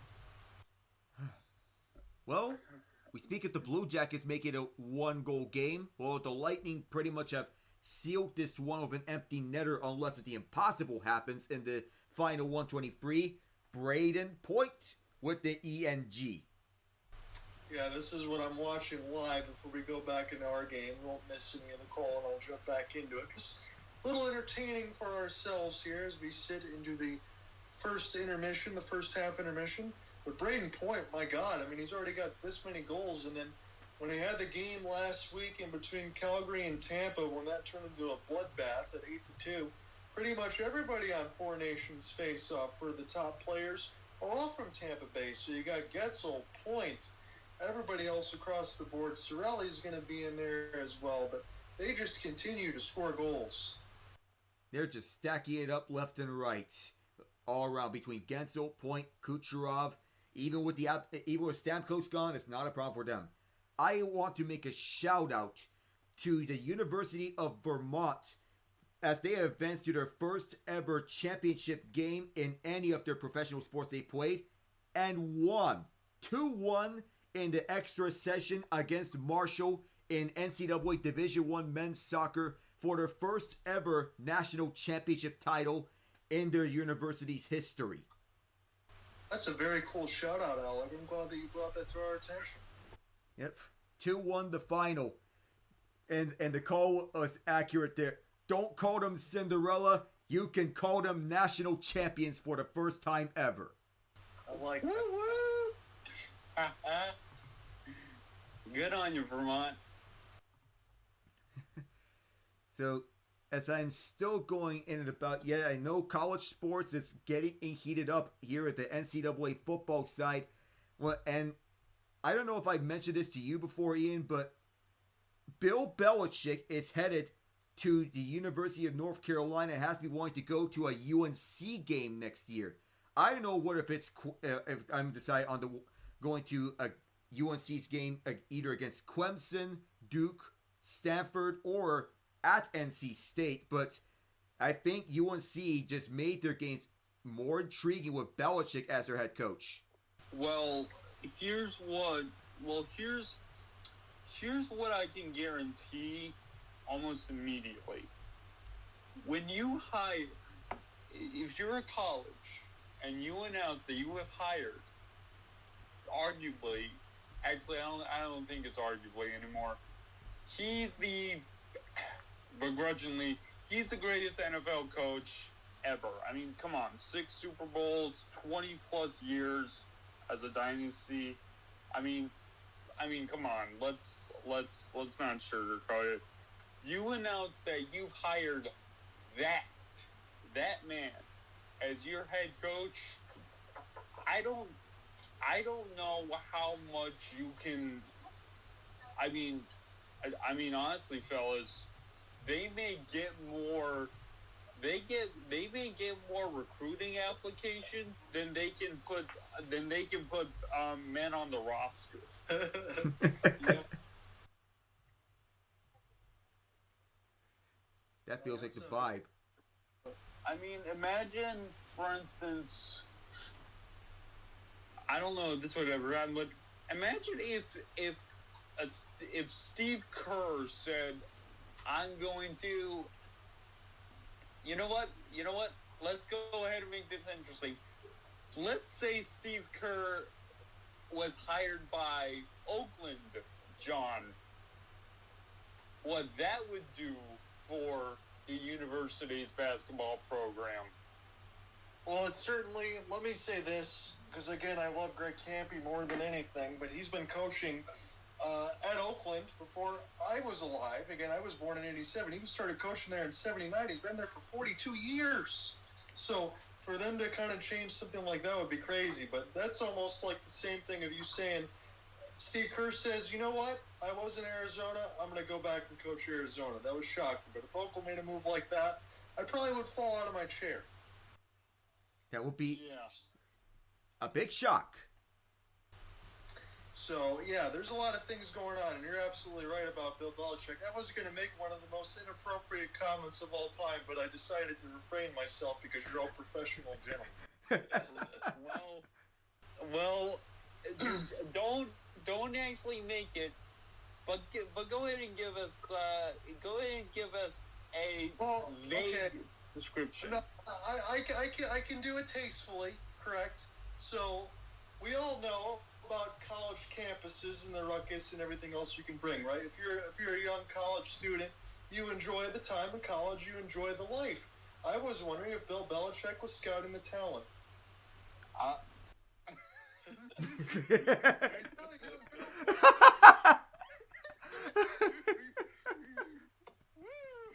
Well, not gonna lie, Chapel Hill is a pretty nice college town. So I think I said it tastefully, and we all got a laugh. That's all. Yeah, that's the best way to put it. Oh yeah, no, we got it. But not gonna lie though, speaking of college towns, a playoff game in front of the Penn State wideout would go insane, and we're getting that on Saturday between Penn State and SMU at Beaver Stadium. Oh yeah. What do you guys think of the expanded college football playoff? Do you like it, or do you think it didn't need it? Oh, I love it. Yeah. I love it. Oh yeah, I love it too, Ian. We could possibly, and I mean this with every word, possibly get a taste of the NCAA football's equivalent to what their version of March Madness could be like. I think that's fair to say. Yeah. And also, I mean, what this listen, it's first year with a 12-team playoff. What will make this all worth it is if a team such as Penn State, or let's see who are at the top. Oh wait, here it is. If a team like, let's say, Penn State or Notre Dame or any of the higher seeded teams lose to their opponents, or no, if Clemson were to beat Texas, there will be outrage, there will be scorn, and there will be much laughter had. Please let this happen, and the 12-team playoff is slated and perfect. Yeah, we live for those type of things and the memes and all the videos and all that stuff too. I agree with you. We live for the chaos. There you go. It's much like when 2 years ago when Fairleigh Dickinson upset Purdue. Oh, that was that was rough. Yeah, but Purdue almost redeemed themselves, going all the way to the national championship. They just so happened to be beaten by the better team in UConn. Yeah. Well, I do have Penn State as one of my sleeper teams for the NCAA 12-team playoffs, and they did convince me when they took Oregon down to the wire in the Big Ten championship game. It was the difference was 8 points, and it was a high-scoring match with Oregon winning. I have Oregon winning it all, but I think Penn State can make some serious noise and even go to the semifinals. I don't know, man. Penn State is formidable this season, but okay, John. I don't know if you watch a lot of college football, Alex. I think you said you watch it off and on. But for those but even you guys must know the infamous reputation of James Franklin as the coach of Penn State. It's been hit and miss, yes. It's much like Ryan Day's. Yes. Well, actually, yeah. It's kind of the same, but James Franklin will put together great seasons for Penn State. But in those seasons, and it may very well happen in these playoffs, you will have a moment such as losing to an unranked losing record Illinois team in 9 overtimes. You will have those moments where you give a mostly dead football program life and choke in the most unbelievable way possible. That's why I am not sold until he does it. Until he makes all of us eat crow, I'm not convinced. It'll be something to watch for, Alec. You are going to get set here for the third quarter. Again, they're profiling a 1 of 17 from distance for OKC, yet they're only down 1. It's 51-50, and we're going to get set here for the second half. Dare I say it, this will be the first game we actually get to hit the 100 mark. Perhaps for both teams that we could see as such. Well, every game that we cover, John, has been a defensive masterclass for us two together. We're on the way here, third quarter. Alec Nava, John Ai, and Genge. So just one three-pointer for the Thunder in that first half of 17 tries. The fewest that they have made in this NBA Cup run. Left wing free. Yes, sir. That one hit from Sheboygan.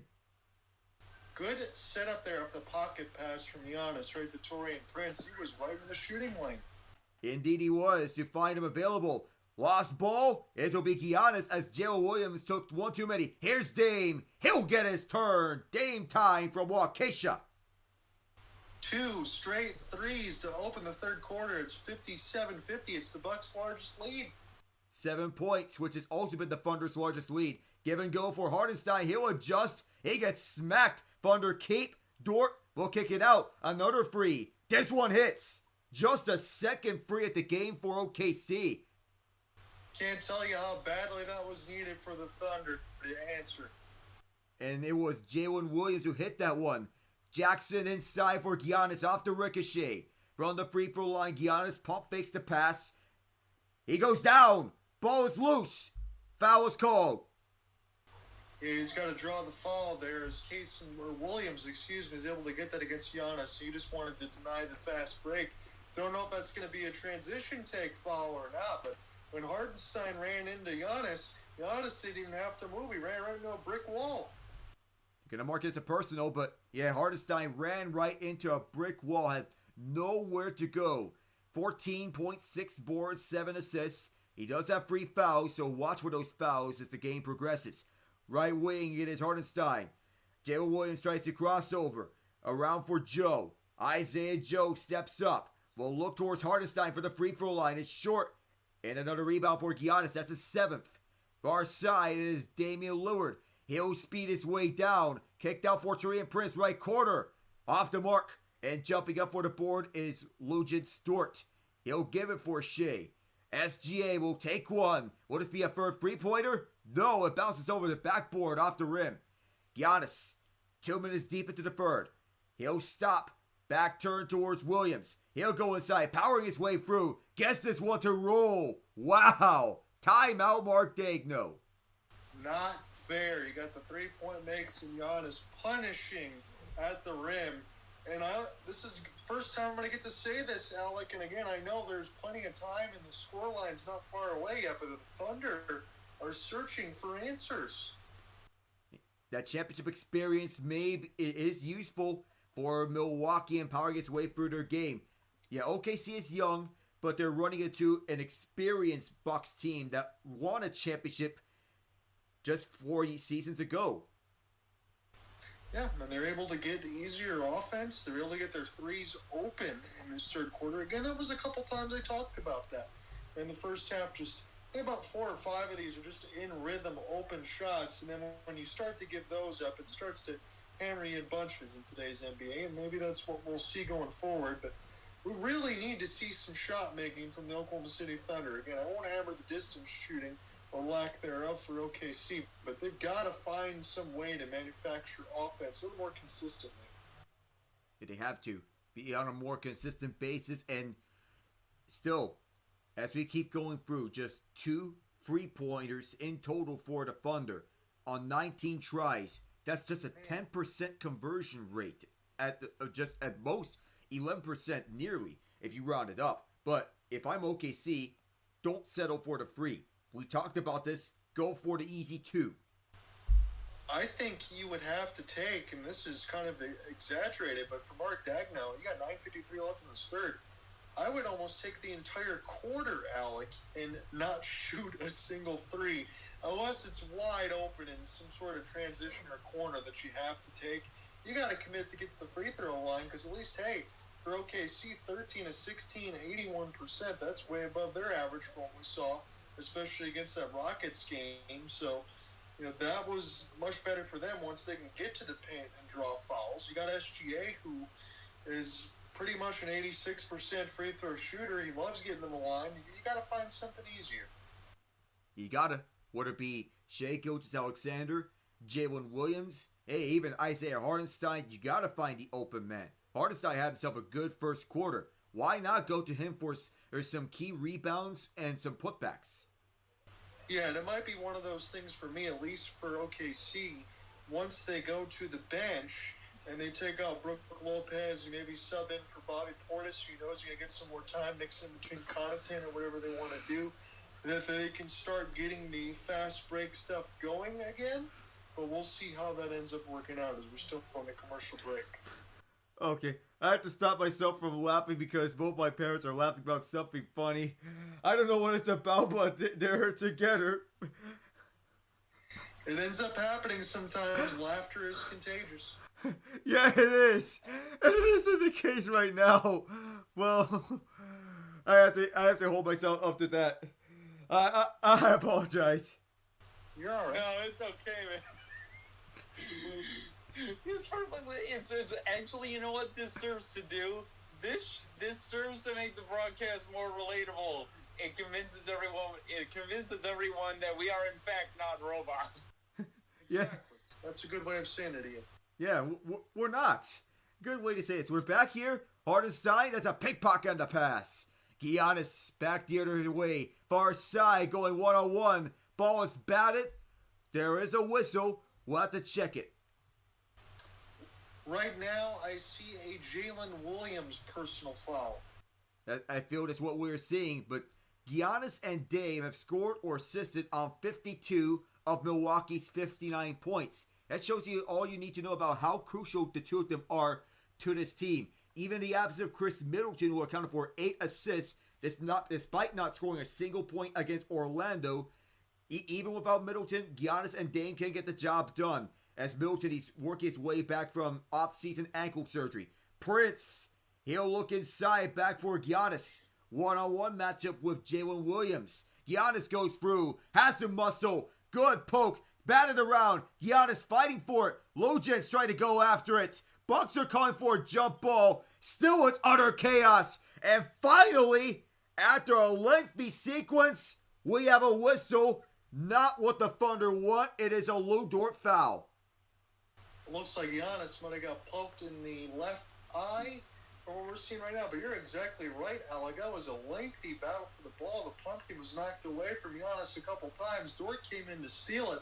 And all of a sudden, you had pretty much 6 players aside on the floor. It feels like you're watching a net front battle in hockey, where you're going for a mad scramble with the goaltender trying to locate the puck, and you have all these sticks jamming right after it, and then when the whistle blows, it feels like you're getting pushing and shoving right afterwards. Yeah, it's a pretty good descriptor there. As Giannis, again, they're showing that side of the eye. Now, they're going to say Lugans is going to get a technical foul on the ESPN box. That I'm not sure why, because I think when you get into the battle to try to get a basketball, there will be some heated words.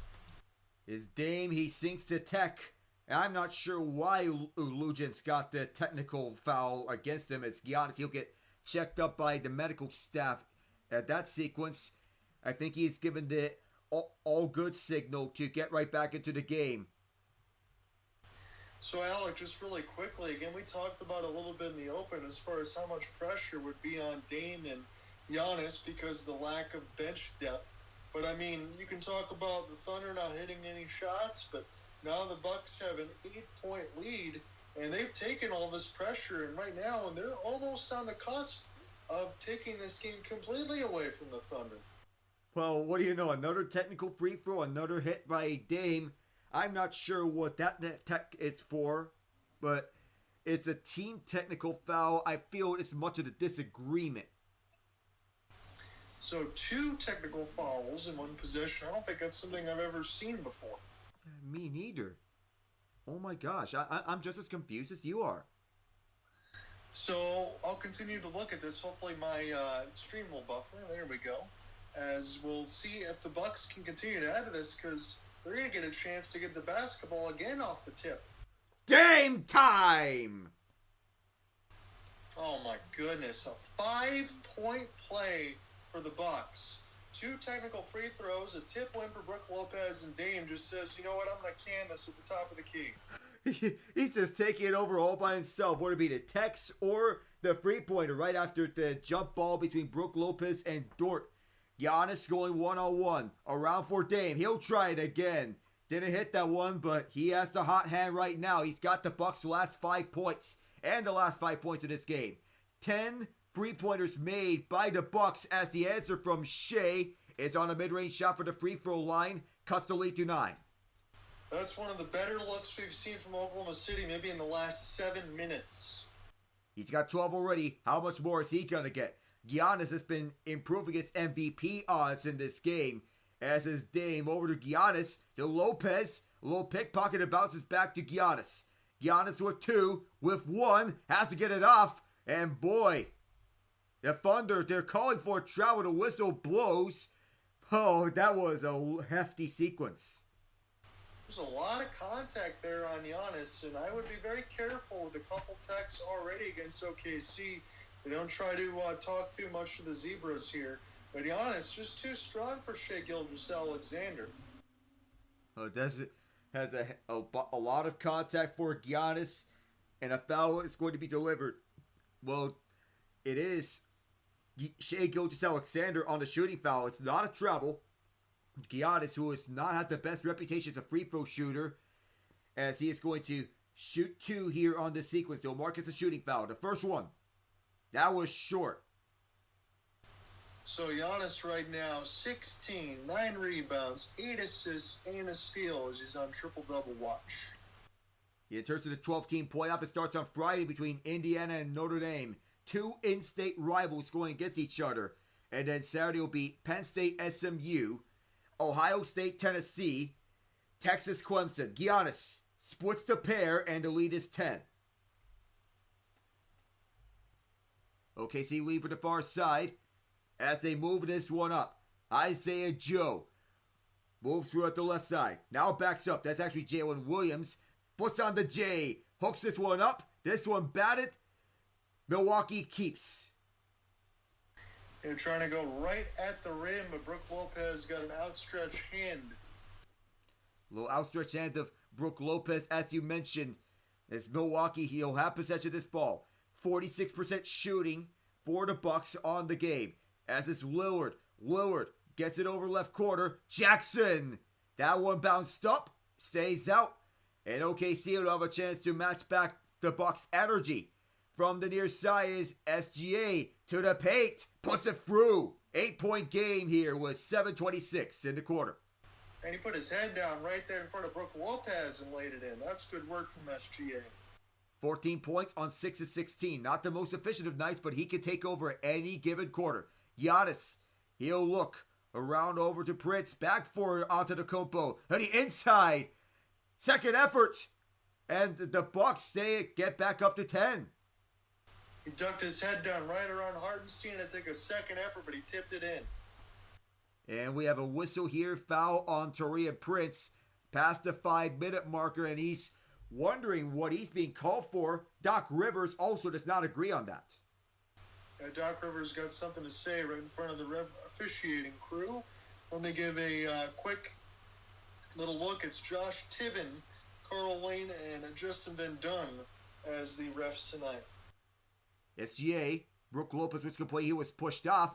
Fade for Hartenstein. That was short. Lopez jumps up for the rebound, and he'll give it quickly to Giannis.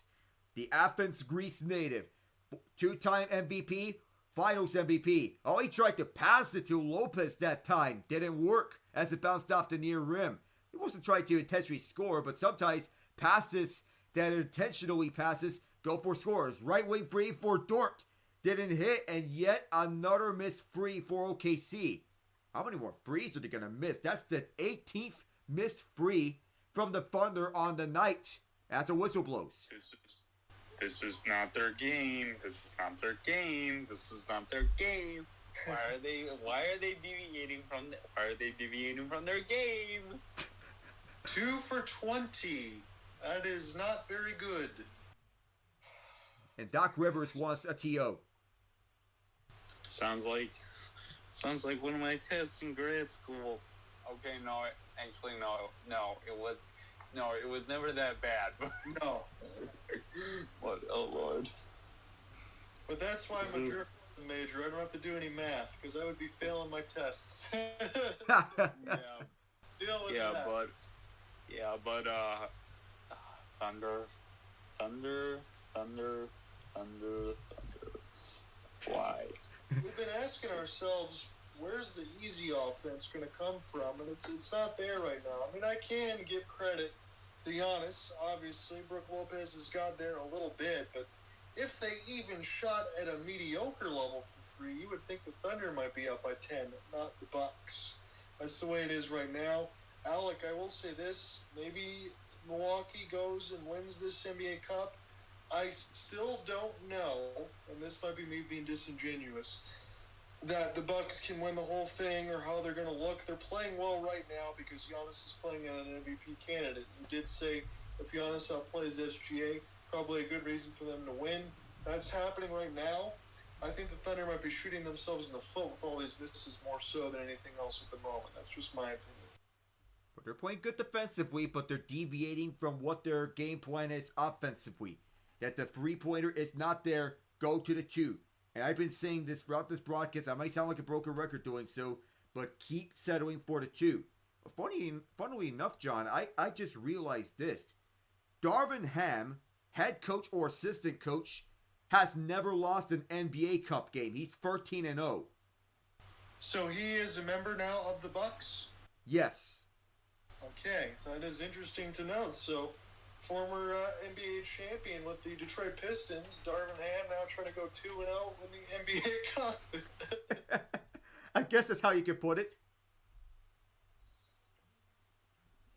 It's funny how things work out. Go ahead, Ian. Good Lord, John. Darvin Ham was a player?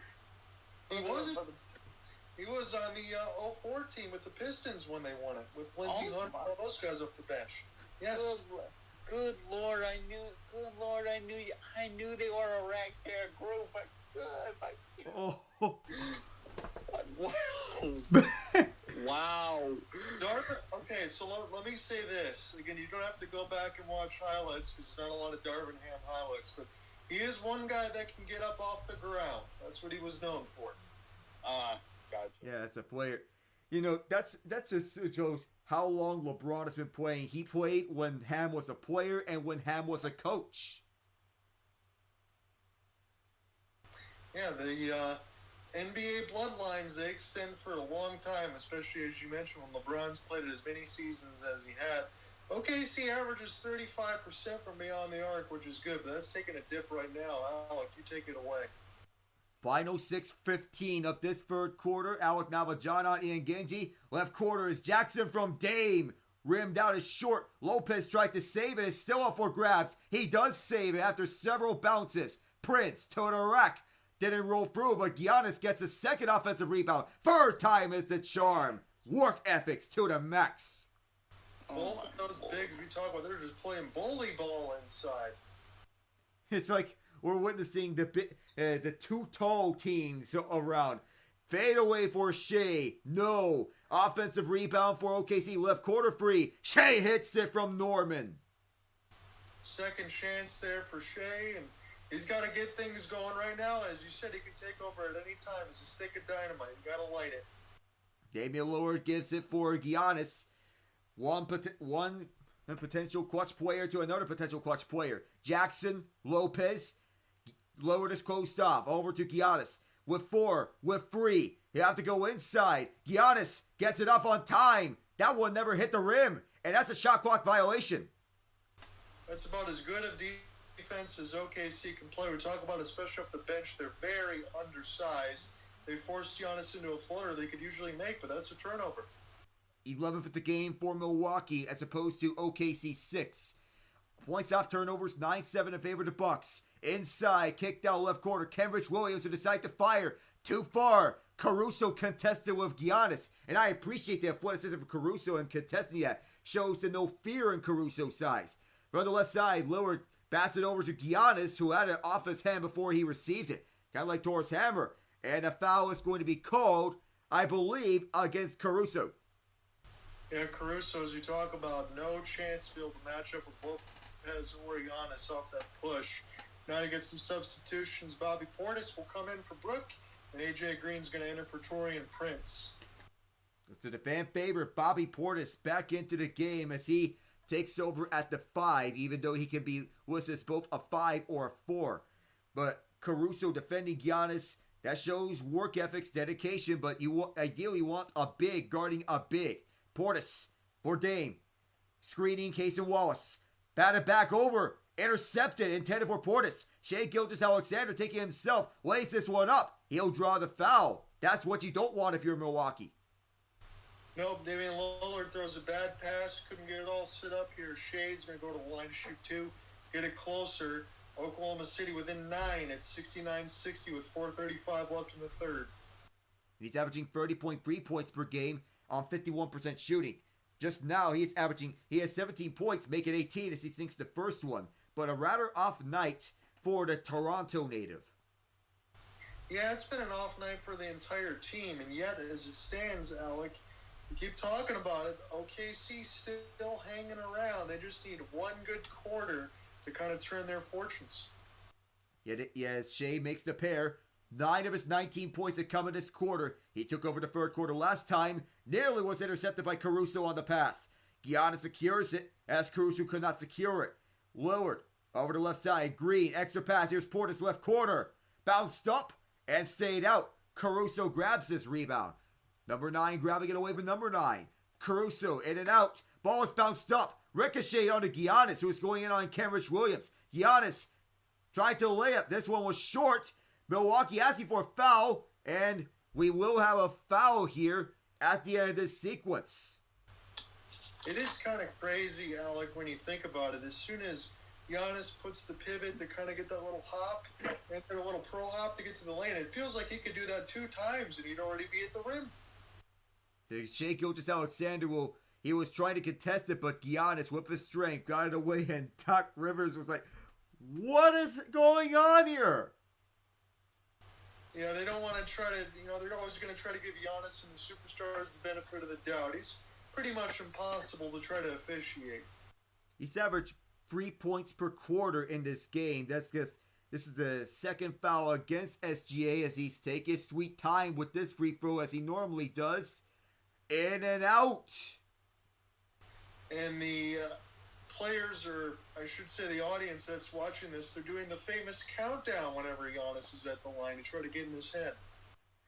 That was done when the Bucks made their run to the NBA Finals and winning it, whether it be in Brooklyn Atlanta, or Phoenix. Even Miami in shorter stints.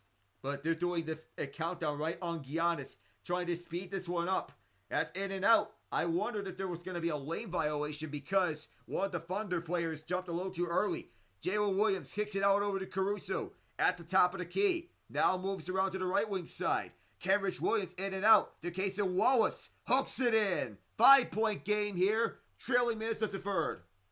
Giannis misses both free throws, and then Casey Wallace with the floater. It's a 7-0 run for OKC.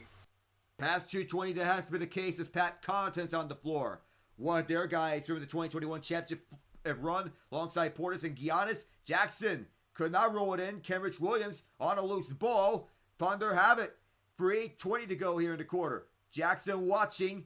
Gets a screen from Caruso. Shai in and out. Giannis the rebound. So from one MVP to another MVP. Well, we're talking about candidates, of course. Right corner, Green's close off, doesn't shoot it. All the way back for Giannis.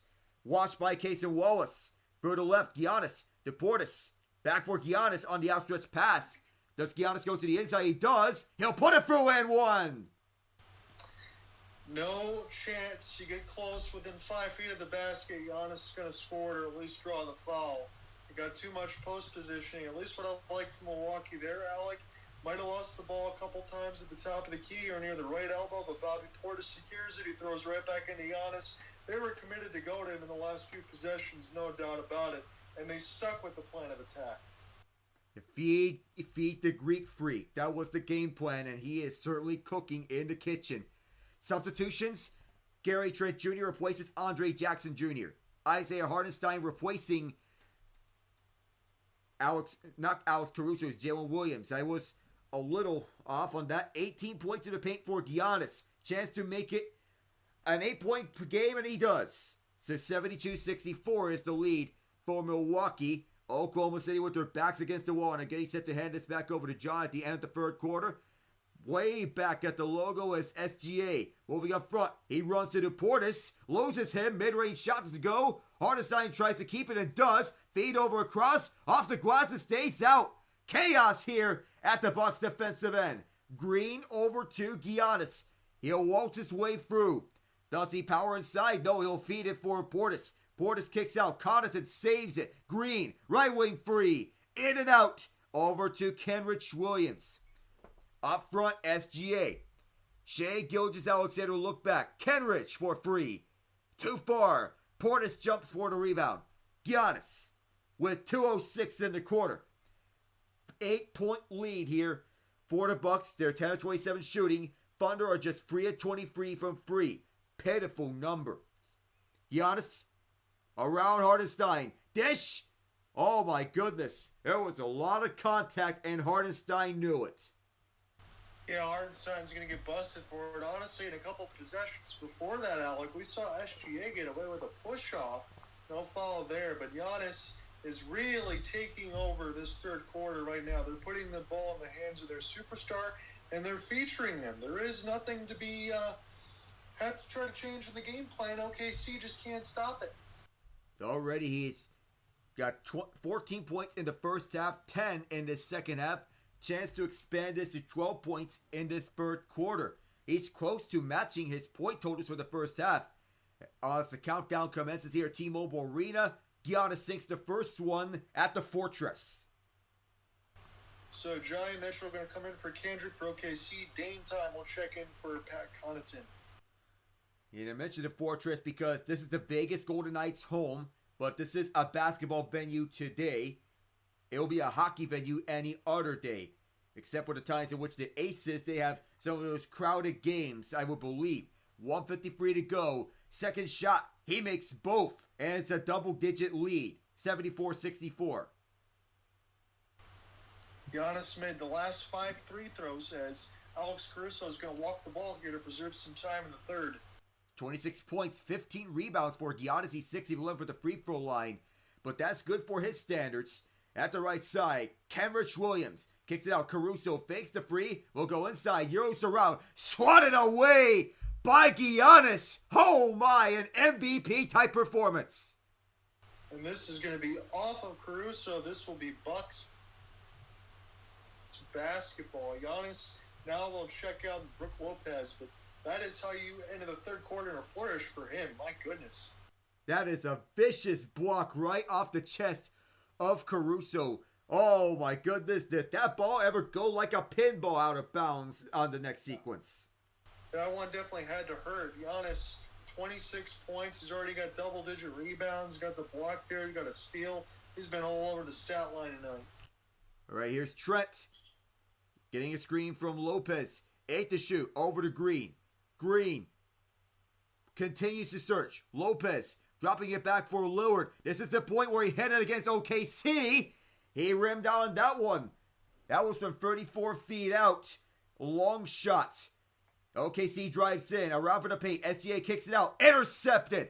It's Gary Trent Jr. The man from Duke. Left corner is Portis, who drives in. Right corner, Green.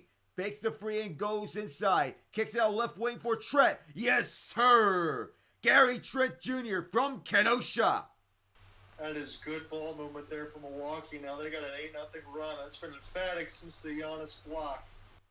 In the last 3 minutes and counting, it's an 8-0 run for MKE.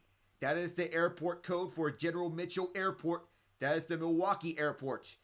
And it's pretty busy. 4 to shoot inside. Wallace. They have to get one off soon. They won't, as it was a bad pass intended for Hartenstein as he lost it.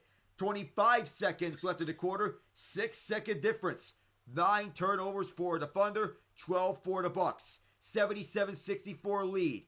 Dame is taking his time with this. This is over to Trent. Gary Trent Jr. looks back. Dame forced back deep by Wallace. This one out of bounds. 1.6 to shoot. 7.5 in the quarter. Right off the leg, the big kick ball. This will stay with Milwaukee. Again, as Alec mentioned, about a second and a half on the shot clock. That's all that's left. They won't get a shot off here. Thunder have the last shot. They'll fire it from near the logo. Well too far. And that does not do any wonders for their 3-point numbers. As I hand it back to John, the Bucks running away with this 77-64. They outscored the Thunder 26-14 in this third frame. So let me ask you gentlemen here, and Alec, you can start this off as you transition on the color here for this fourth. Is this just one of those games for OKC where it started so poorly from 3 that it kind of got discombobulated? Because Bucks, they've been making the threes. We talked about it at the beginning. Their percentages have been off the charts. This game still feels relatively close, though. Still does in a sense. And when you look back at such games in which it's a double-digit game, but you never know the unpredictability of what it comes when you're coached by a Doc Rivers. Doc does have an infamous reputation in the past about blowing in leads, series, or games in which it should have been achievable to win. And it's not over until the final buzzer sounds. Yeah, you're in it until the very end, which is why I'm not really ready to put this one on wraps. I don't know. It just seems like what OKC should have done from the moment the second half started was go back to their strength. 2 points in the defense, but instead they get 3 happy, which hasn't been working at all, and it just feels like they kept with this game trying to shooting 3 is like jamming the square peg into the round hole. It's not gonna work, but they keep doing it. There's something to be said about that, Ian. And again, I look at OKC's record, again, whether it counts or not. It'll be 20-6 in the games that they play should they lose. Again, it'll be 7-0 for the Milwaukee Bucks. If they do finish this one off in the NBA Cup, they'll improve to 15-11. Again, that also talks about the very poor start that they had to begin the year. Whether or not that is part of what the Milwaukee Bucks still are in the narrative, we'll find that out. I still think that their bench depth will be tested. I do think that they need to add to it. I do like the fact that Milwaukee has been able to lean on Giannis. What else is new there? And then use Dame as the offset. But, I mean, Giannis took over that third quarter. They need an SGA takeover on the other side. They do. Especially because he's at For Standards and off night, it is Giannis' game right now with 25 points, or 26 rather, with 16 rebounds, 8 assists. Shai Gilgeous-Alexander, on the other hand, 19 points, 4 rebounds, 2 assists.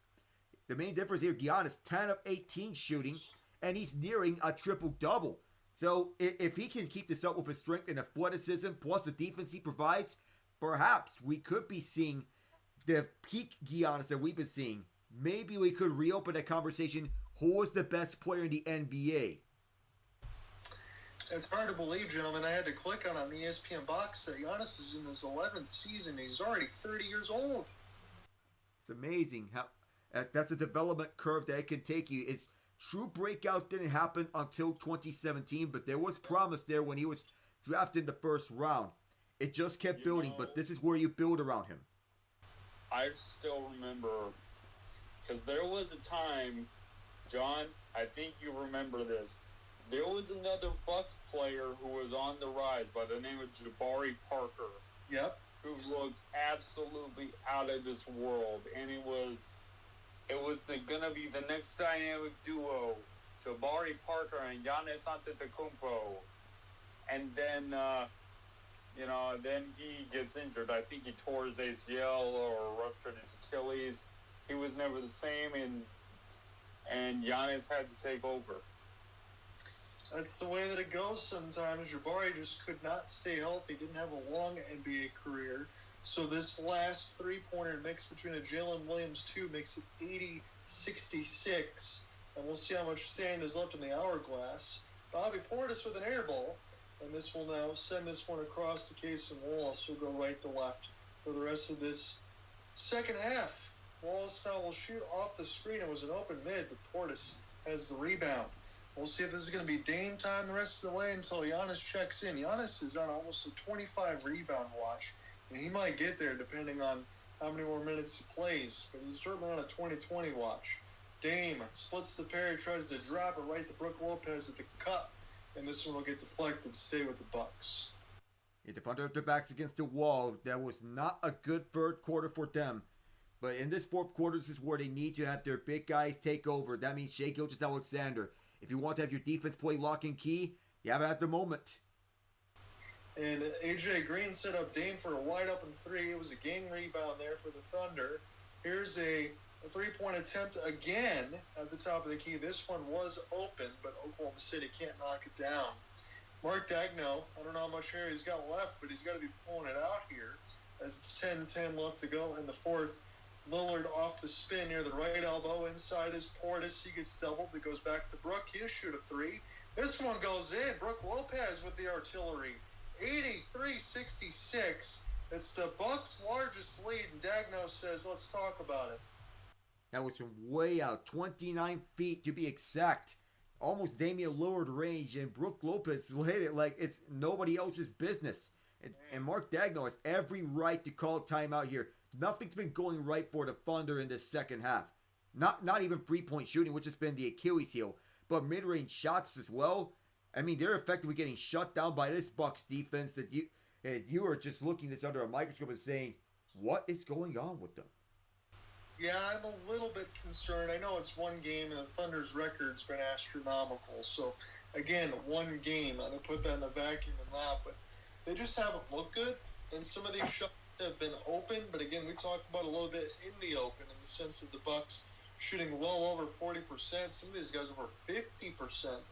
And Zatori and Prince, I guess they're living right. My only concern is it gets a little bit later in the year, let's say March, that I want to watch, Alec, admittedly, if these scorching hot three-point numbers continue, because I just don't know if it's sustainable.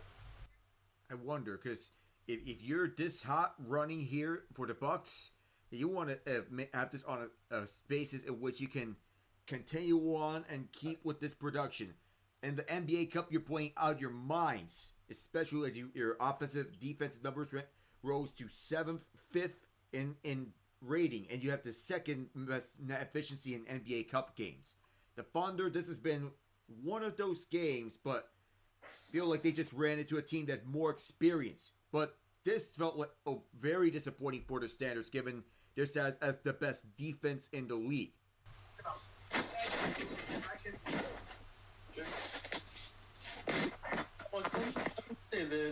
again, I'll profile it. So Connaughton, Wright, Beauchamp, Livingston, Tyler Smith, AJ Johnson. Oh, Chris Middleton's not playing. You got Gary Trent Jr., Bobby Portis, AJ Green. There's still got to be some sort of ad, though, for the Bucks before the deadline, right? Just to get a little more bench scoring. Yeah, you believe, because this bench scoring has been... You're relying on... If you're going towards your bench, then you are relying basically on three guys. Bobby Portis, Gary Trent, and AJ Green. I think those are your three guys in which you're relying a lot on. If you're going to take out someone that you're using right now on this bench lineup and get it someone in favor of someone... to move out someone, I think Marjon Beauchamp could be your best move in subbing in the place of Pat Connaughton off this bench. That's what I believe. I agree with you there, and I think that's well said. I'm also looking at the starting lineup. Again, you got Giannis and Dame, so you're covered there. Brook Lopez is your center, but it's still Andre Jackson and Taurean Prince. It kind of makes me wonder if they will maybe move one of them to the bench, considering how well Taurean Prince shoots threes. I don't know. Maybe they can even figure out another starting piece. But I agree with you wholeheartedly in addressing the bench depth as much as they can. Because if the Bucks can play like this in an NBA Cup game and shoot so well from distance, they do have a chance to make some damage. But I'll have to continue to monitor myself. I don't quite believe it yet, but we'll watch. As Cason Wallace, this is a leaner. This is too short up in front of the rim, and Brook Lopez gets the rebound. And this will start here for the Milwaukee Bucks. Go left to right. It's a 14-2 run since 3:46 of the third quarter. And it's been the Bucks game. AJ, bounce pass. Brook Lopez. Another three from the right corner. 17-2 run since 3:46 left in the third quarter. The Bucks are just steamrolling hot right now. Wherever. Isaiah Joe will answer, but Brook Lopez, I remember the time, gentlemen, in between New Jersey Nets and before the Brooklyn Nets, in the sense of he could not shoot a three-pointer to save his life. That is a big add to his game, and he's really been shooting almost distance shots, not even just corner shots. Gary Trent Jr. off the step back. My goodness, Milwaukee, they're on fire. It really can do no wrong here, wherever it's been throughout the rest of the game, where they're shooting inside, outside, even three-pointers from Brook Lopez, who has added that to his game since he came to Milwaukee. There's a long three for Joe. That was a settle there, no doubt about it. 88-69. At least I think Alec made the right decision of switching to be academic for me here in this last one, but I wanted to make sure that we could both evenly split a couple times, but I am shocked that it's been this kind of a rubber stamp effort. We got a foul on the floor. One of the Thunder's down. Bobby Portis got an elbow. Yeah, clear elbow and a clear offensive foul. Whenever you elbow one of the defenders, that is almost certainly going to be an offensive foul. Body positioning is important. You have to make sure that you set the right screens and make sure that you don't elbow someone. Intentional or not, you have to be sure that nothing doing. I get Portis is trying to receive the pass, but you can't elbow the defender out of the way. Looked like that was it Cason Wallace or Isaiah Joe? I didn't see the number. I think it might be Isaiah Joe from the looks. It is.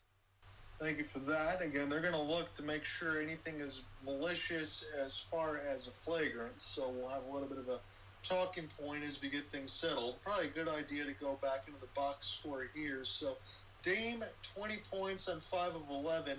Brook has 13, 3 of 5 from distance. Giannis Antetokounmpo has an added attempt to 3 for 2 straight games. He's got 10 of 18 shooting, 26 points, 16 rebounds, 8 assists, 2 steals, and a block. We are still trying to get our official word. Still, it's taking a longer review here. For now, it's an offensive foul against him. We could be getting a call soon enough, but they're still reviewing it for potential malicious intent from Portis. I think it might be incidental contact from him. I could see that off of a swing, and if they want to go crazy, Alec, I could see as much as a flagrant 1, but definitely not a 2. I think at the max it's a flagrant 1, but I don't think there is malicious intent. Just keep it as a personal. I think that's what we're gonna get to. Mike Breen and Richard Jefferson are getting the call on the ABC side. That's kind of where they're laying on us, and I promise my TV isn't loud as we're still looking to make sure to get the official word. I'll get that relayed to you in a moment. Shai Gilgeous-Alexander with 19. He's a minus 17 on the floor alongside with Hartenstein. He's got 14. Jalen Williams with 16.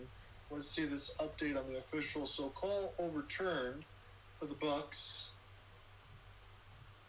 And there's going to be looks like the Thunder are going to go to the free throw line. They believe the personal is going to stand. They're not going to get it a flagrant. I think the fact that it's not a flagrant one, I think is the right call because there's nothing too egregious about it. Nothing to suggest that he should get a flagrant one against him because it's just an incidental bump. I get in hockey it'll be a 2-minute minor, but nonetheless, just free throws for OKC. All right, or is it?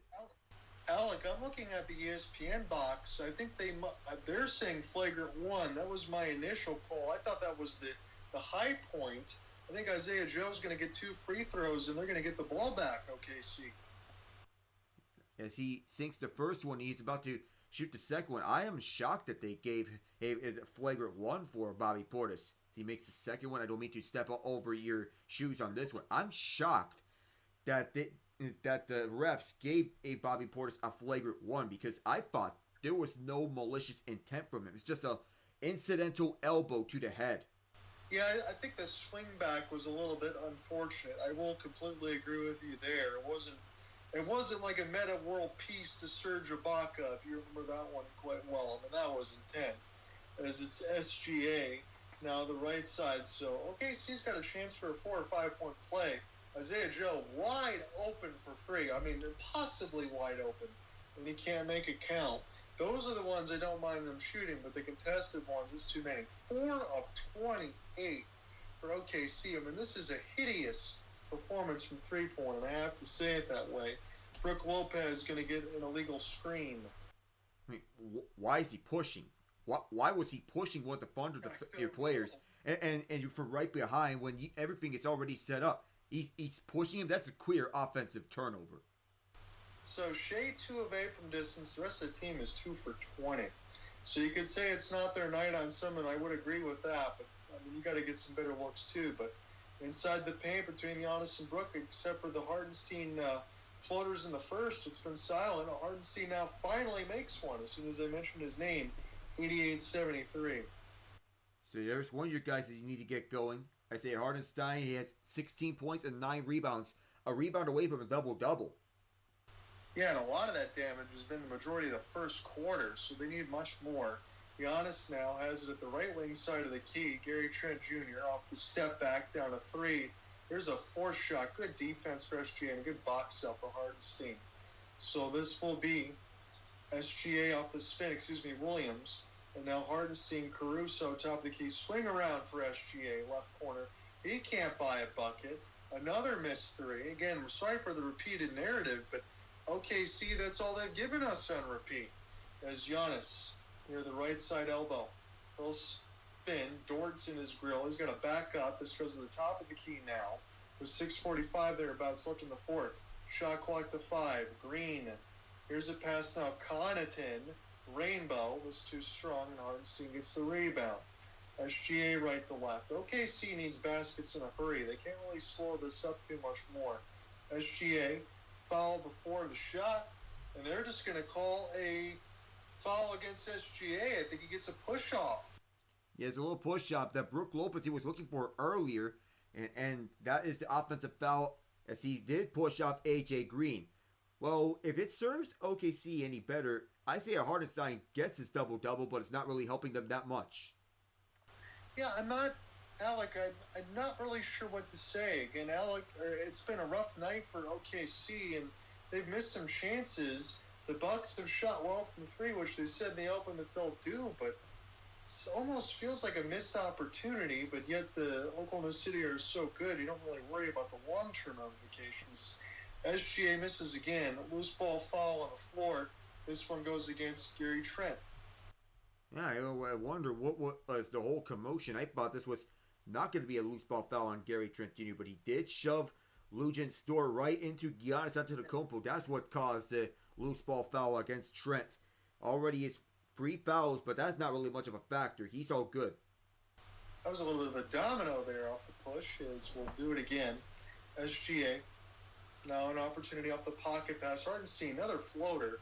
That has been the offense you saw in the first, and that's all the offense you see here in the fourth. I am not accustomed to seeing OKC being absolutely shut down when they get into the paint, but that's starting to happen now. They've not made any threes either. 5:50 left in this fourth. John Under with you alongside Alec Nava. Ian probably thought he had enough as this goes around now for Gary Trent Jr. Step back now for Lillard. It's a wide open three. As easy as it can get by. 26 feet out, and Gary Trent Jr. set him up perfectly at the right wing side. SGA tough all the way against Brook Lopez, and that's a 7'4" hand up stretched out. Still makes it 91-75. Damian Lillard can really slow this up now. That's all Milwaukee needs to do right now is just bleed this shot clock and win the NBA Cup. As Lillard gets it down to 5 seconds on the shot clock, still trying to get it going. Finds Giannis, but it bounces out of bounds, and I believe this will be a timeout here for Mark Daigneault, and we'll figure out the rest when we come back. And I think he needed that because the Thunder, they're down big. 16 points in the final 5 minutes. A comeback here might be a leap of faith for them, but that's all you really need to do if you're OKC. Take a leap of faith. Go on the all offensive. If you still, I know you're taking the wide open free looks, but you need to find a point where if you're settling for the 2, gotta take what's available to you. Yeah, and again, if they were going to make that adjustment, Alec, they would have had to have done so right at the start of the second half, and they just never did. And it's kind of disappointing because when you look at the Thunder and their free throw numbers, 17 of 20, they were excellent. I mean, it seems like they've gotten to the line a lot when you have 20 free throws, and yet they settled for too many threes. 27 of 76 shooting for 35%. You're never going to beat anybody doing that. And the Milwaukee Bucks so far 32 of 74 for 43. You speak of elite defensive performances. Usually we expect this from the Thunder, but I'll give my marks to Doc Rivers and the Bucks for forcing the Thunder to shoot 35.5% of their shots and 13.8% from free. No looks. There wasn't a look available to them at all for OKC, and whenever they fire open shots, sadly they were not hitting, which is a bummer because you would expect that those wide open 3-pointers were to be hit. That's the evolution of the game of basketball. That it's now built for free and D type of play. That's today's NBA. As for Milwaukee, they're doing that to the best that they possibly can. Guess what's open to them, and when they get wide open looks, they bank in on them. Yeah, they've made those threes, and it's been a talking point going into it, and they're right around their averaging about 41% for a team percentage. But what I did like, and a little bit of a turning point in that third when OKC continued to chuck, it was Giannis and Brook Lopez in the mix between some lobs. They were getting consistent 2s, getting into the line, drawing fouls. The Bucks were able to essentially run their offense like a well-oiled machine. 2s, frees, free throws, easy looks, putbacks, rebounds. They were just the better team today. They were in all facets. You could check mark all the boxes for Milwaukee. They were on their game offensively, and they were on their game defensively. This is the Milwaukee Bucks that we need to see throughout. Yeah, and again, I mentioned this going in. Again, I won't repeat it too much about what I really believe the Bucks are, because again, now this will be 11 of the last 13 games in which they have won. We'll count that officially; those it would be 15 and 11. Again, the Bucks had such a horrific start. You kind of wonder, are they that team, or are they this team that's blazing hot, or are they somewhere in the middle? That'll be something for us to find, but I think the one consistent talking point, Alec, and you know this better than anybody, when Giannis plays like this, that's how the Milwaukee Bucks can go on in a ridiculous run. And you know what? 4th in the East, they might find themselves, if they continue to push north here, they could get a top 2 seed if they keep playing like this. Yeah, you could say that. So Caruso, another missed 3. And again, I'm going to be horrified when I have to look at it.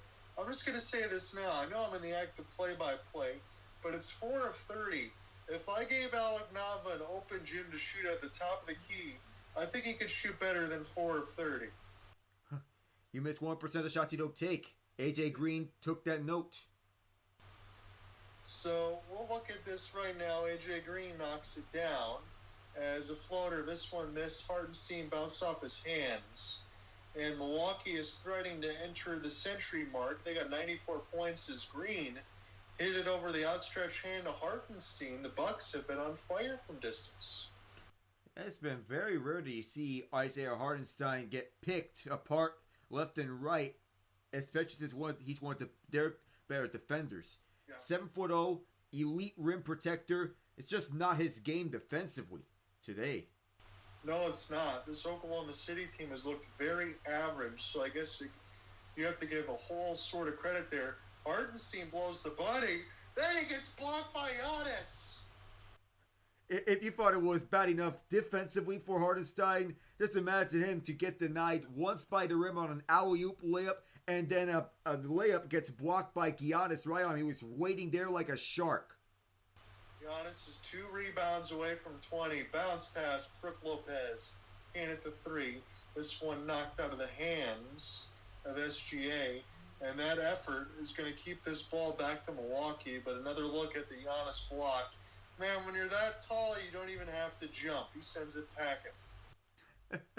he can jump up high, up to the highest that he can be. Giannis, right elbow. Shot clock to 5, trying to back up on Luge and Stewart. Another feed, Gary Trent contested top of the key, no. And this is Luge and Stewart. We'll see if Giannis gets 2 more rebounds. He would be at 20. Opportunity, Jalen Williams knocks it down, but it's academic. 94-77. We got just over 3 minutes left to go in the 4th. Jalen shot 20 times. He's got 18 points. This is a step back for Gary Trent Jr. as the Bucks continue to bleed time away as they should. Got it at the NBA Cup logo, does Dame. Gets a screen from Brook. Finally getting going now. Pass deflected. Brook doesn't even go for the basketball. They'll probably just accept the shot clock violation. Well, they just need to run out the rest of this clock. They're all good. As you speak of 2020 games, we had one last year of Anthony Davis with 41-20 with 4 blocks. That was one of the most epic Anthony Davis games I could ever remember. Yeah, it was. It's a Shaq-like performance. So Antetokounmpo tries to lob this from out of bounds across the sideline. That will be a TO. Brook Lopez looked about as interested as I was at picking up the basketball, as it's a 94-77 game. We might get full cell changes here, but not before Mark Daigneault takes a timeout. I think they're going to get dinner reservations, and the full bench is going to come in. That's what I think. If you want to just go back, rethink this one over, go over what you missed out, and get ready for the long season that is ahead. In Milwaukee, they're pulling out all their starters. I think they've already got this in the bag. They have already secured the NBA Cup, so no need to play your starters. Get your reserves in and have the rest of this game played out. Yeah, this was a beatdown all the way across the board. Again, plus, instead of plus minus, all plus, all the way across 1, 2, 3, 4 players off the bench in a host of 9. Again, you still got Chris Livingston, Tyler Smith, DeLon Wright, Ryan Rollins, and A.J. Johnson. I think they're all probably going to come into the game. And OKC's used everybody. Again, it'll be Dylan Jones, Braden Carlson will check in. And we'll just finish this out. There might not be much play-by-play from me, but there will be some thoughts. The noon game is out, mentioned, in between the Spurs and the Knicks. That should be a good one. Get to see Victor Wembanyama on Christmas Day. And then maybe the Suns Nuggets would be a good appetizer at the end of the night. You also have Mavericks and Timberwolves in the Western Conference Finals rematch as well. That's a good one. Again, you told me a little bit last night. I know we're in the active play-by-play, but did you get a chance to watch a lot of that game between the Panthers and the Oilers?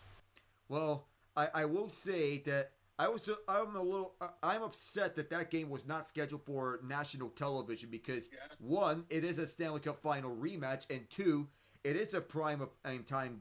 You want to have this game scheduled on a prime time slot. The fact that this was on national television, I'm wondering, what are you doing, Gary Bettman? A lot of Panthers fans that are not in the Miami area missed out on their team winning. Oh my goodness, what a block! Oh man, Giannis with an absolute away. Again, that game was only on NHL Network if you weren't in the Sunshine State. This will be a 3 right in transition for Milwaukee as they're 3 points away from a hundo.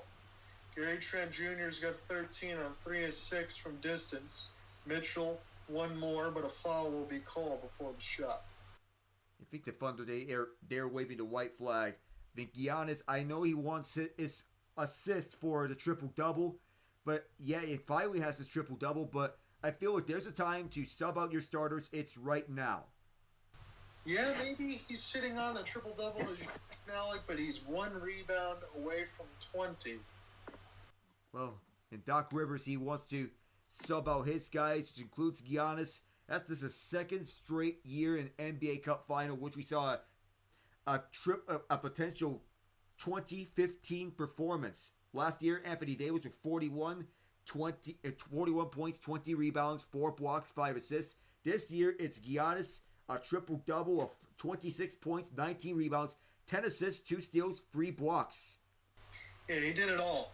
And this really goes and shows you just the type of player Giannis is. Again, Alec mentioned it, Ian's mentioned it as well.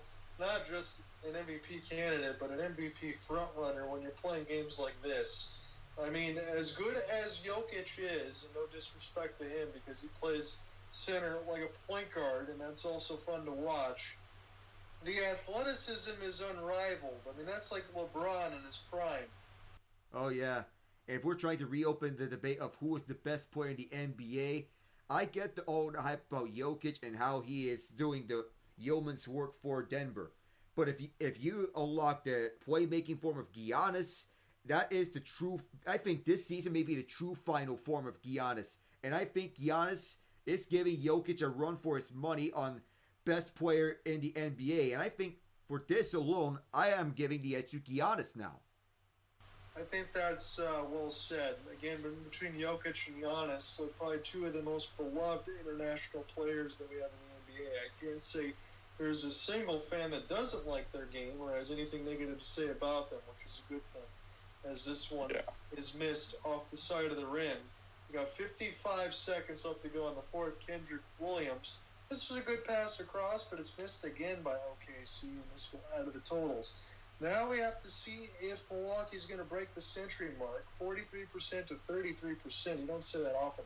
4 of 31 from distance. That is your game in a nutshell. As here's the screen. We got an opportunity right at the rim. This one's partially blocked. And a couple more plays before Milwaukee can essentially sit on the ball. Here's still an effort to try to grab this near the right elbow. It's Kendrick Williams. Top of the key, try to turn on the sauce, a long 3. This one goes in. That was extremely contested, but that is going to end it 97-81. All Milwaukee has to do is get across the timeline. They're going to win the NBA Cup. They went 7-0 in this tournament, and Giannis was a man on a mission.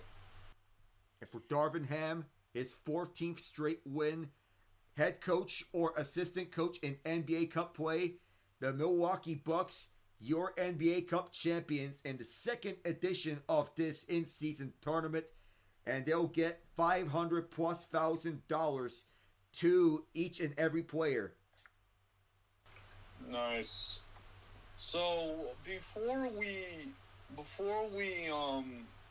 depart from this broadcast, I've been meaning to ask John a question about your team, John, the Detroit Pistons. Sure. To put it frankly, where are they at right now? Because currently they're the 10th seed. By their record, one would say they don't look very good, and yet they're 11-6, 27 games in. From a Michigan native, from a and a Detroit Pistons fan, what do you make of your squad? I think, again, I'll give you the short form because I don't want to bore anybody, but I think that they're much better than their record indicates because Cade Cunningham is starting to come into his own. And again, that is no surprise in between when you add guys, maybe not Tim Hardaway Jr., but when you have Malik Beasley and Tobias Harris and you bring them back, I know it's a second stint. It's more than adequate players to come off the bench to be able to run offense in. You actually have a competent coach in J.B. Bickerstaff. I understand as much as I would like to be Monty Williams sitting home eating Cheetos for $100 million, that would be great. But they just didn't have any coaching last year. So I think this team is an improvement. And honestly, if I'm going to be just really real with you, I think they're in a better state right now than the Red Wings are as far as this season. Hey, that's what I like, the improvement from the Pistons compared between this year and last year. You have a sense of structure and stability this time around. And taking down the Heat twice could speak to such an importance around. I see you're staying in it with other competitive teams, and I like that from Detroit. Yeah, I think they're on the rise. So, what are your hopes, John? Because obviously there's still some work to do before they're truly ready to make any kind of push. What would be acceptable? Are we talking like winning a game in the play, like making the play in and winning a game, or are we like what would be an acceptable season? What I want to see, again, in the future, I'll just say it for the season, I'll give you your answer. Cade Cunningham continue to improve, make sure he gets signed for the Pistons long term. I don't need this in 2 more years where he goes somewhere else. You got to have your established star or budding star. What's acceptable for me is when you got guys like Jaden Ivey and Jalen Duren continue to improve and work on their game. I want the young players continuing to get better alongside Ron Holland and seeing that improvement, because before, when Tom Gores had his hands on it and the rest of the staff, remember John Beilein was there, the former Michigan coach with the Wolverines, there was no development for the Pistons for the last 6, 7, 8 years under Stan Van Gundy. They never got better, and there was no improvement no matter who they drafted. So if you get those improvement from the young players, you get Cade signed, you don't even need to make the playoffs, because I think when you go into the next year at least, they will get there. So you're expecting play-in? I think they can, but I don't even need to see it out. Like, I just want to see improvement for the young players and getting guys signed in the future. Let's say so however this season goes, sign Cade Cunningham, developing the players. Where do the Pistons sit to make moves next offseason to really help give some insulation to the young guys? That's a good question. I think some of the stuff for Hardaway and Malik Beasley and all that were stopgaps. So I don't think that they have any sort of pressure as far as salary cap restraints. I think that they could probably do that as soon as next season. I don't think they're going to do much this season, to be honest with you, making moves. But I think in the offseason, after this is done, I think they might open up the pocketbooks even more. Tom Gores, I'll tell you this really quick before I go. He's one of the worst hands-on owners that there is, and thank God he's not doing that anymore. He's leaving it to JB and the rest of the guys. But his pocketbook is unlimited. So if they want to make the Pistons a big market team, you got to be able to win some games in the forefront. But I don't think they'll be afraid to spend money. Sweet. So, let's see. So they have enough money to lock up their core. Yes. From understand. That's what I think is going to happen. But again, the one thing, you guys will all know this, when you have stars and you get used to losing after a while, sometimes it settles in. Cade can decide whatever the hell he wants to do, unfortunately. I would love to see him stay with the Pistons and have somebody established, because the last time, gentlemen, this tells you how old I am, the last time the Pistons had any kind of hope like that, they were in the Teal days with Jerry Stackhouse and Grant Hill. Grant Hill unfortunately got injured. We traded for Ben Wallace from the Orlando Magic, and Stackhouse went elsewhere. But Cade holds his own keys. I hope he decides to stick around. So, Well, I think that Ben Wallace trade worked out for you. It did. And then some. It gave me a little bit of tear to my eye when you lost Grant Hill, because back in the 1995 days, who shared co-rookie of the year? This makes you feel old. Head coach Jason Kidd and analyst Grant Hill. Oh, yeah, I do feel old when thinking about that. When Jason Kidd was playing with the then New Jersey Nets, as we have Adam Silver delivering a speech at the end of the NBA Cup. Nonetheless, it does make us feel old about Jason Kidd back then playing his heyday with the Nets, and you also have Ben Wallace over at the Pistons. Now Kidd's a head coach, and Grant Hill now an NBA analyst over at Turner Sports. Yeah, and the other thing too, I'll stick here with the trophy presentation, then I'll bounce out. The other thing too is, I'm still not used to seeing Chauncey Billups as the head coach for the Portland Trailblazers. I'm still not used to seeing it either. Now, I know Portland is trying to build around a young foundation. It's going to give them time, but I'm still intrigued what it would be looking like with Chauncey Billups at the helm. They did get Donovan Quingen in the draft, which I'm inclined to see how he performs in Portland. They got themselves a rim protector.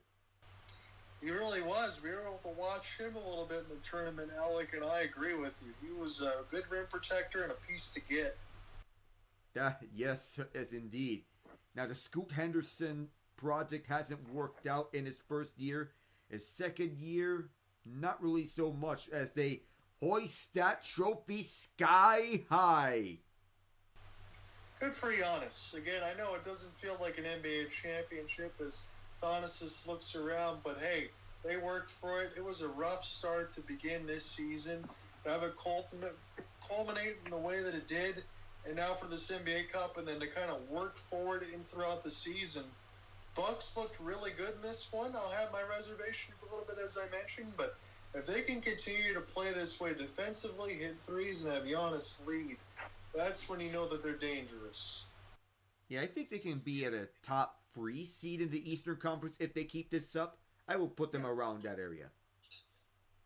That's where I'm going to go as well. Another NBA Cup, the second edition from Las Vegas.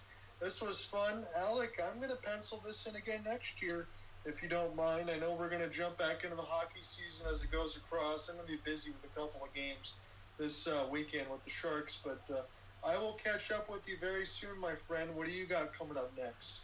So this coming Thursday, a matchup in which I never thought I would do on the football side, and two surprising teams, the Denver Broncos and the LA Chargers. Saturday I was in a bit of a debate about myself internally about this, but I feel like I got to catch a college football playoff game. And what better than the Penn State whiteout? Penn State hosting SMU. A playoff game over at State College, Pennsylvania. That's going to be electric. Look forward to that. Alec always does a great job on the calls. Ian always joins in that and brings a lot of good perspective as well. You gentlemen have fun. I'm going to have a busy weekend. I will talk to you next week, and have a good Christmas and all that stuff as well. If I don't see you anytime soon, John, Merry Christmas. Absolutely. You guys take care. It's been wonderful as always. We'll talk soon. Talk to you guys soon. Sir.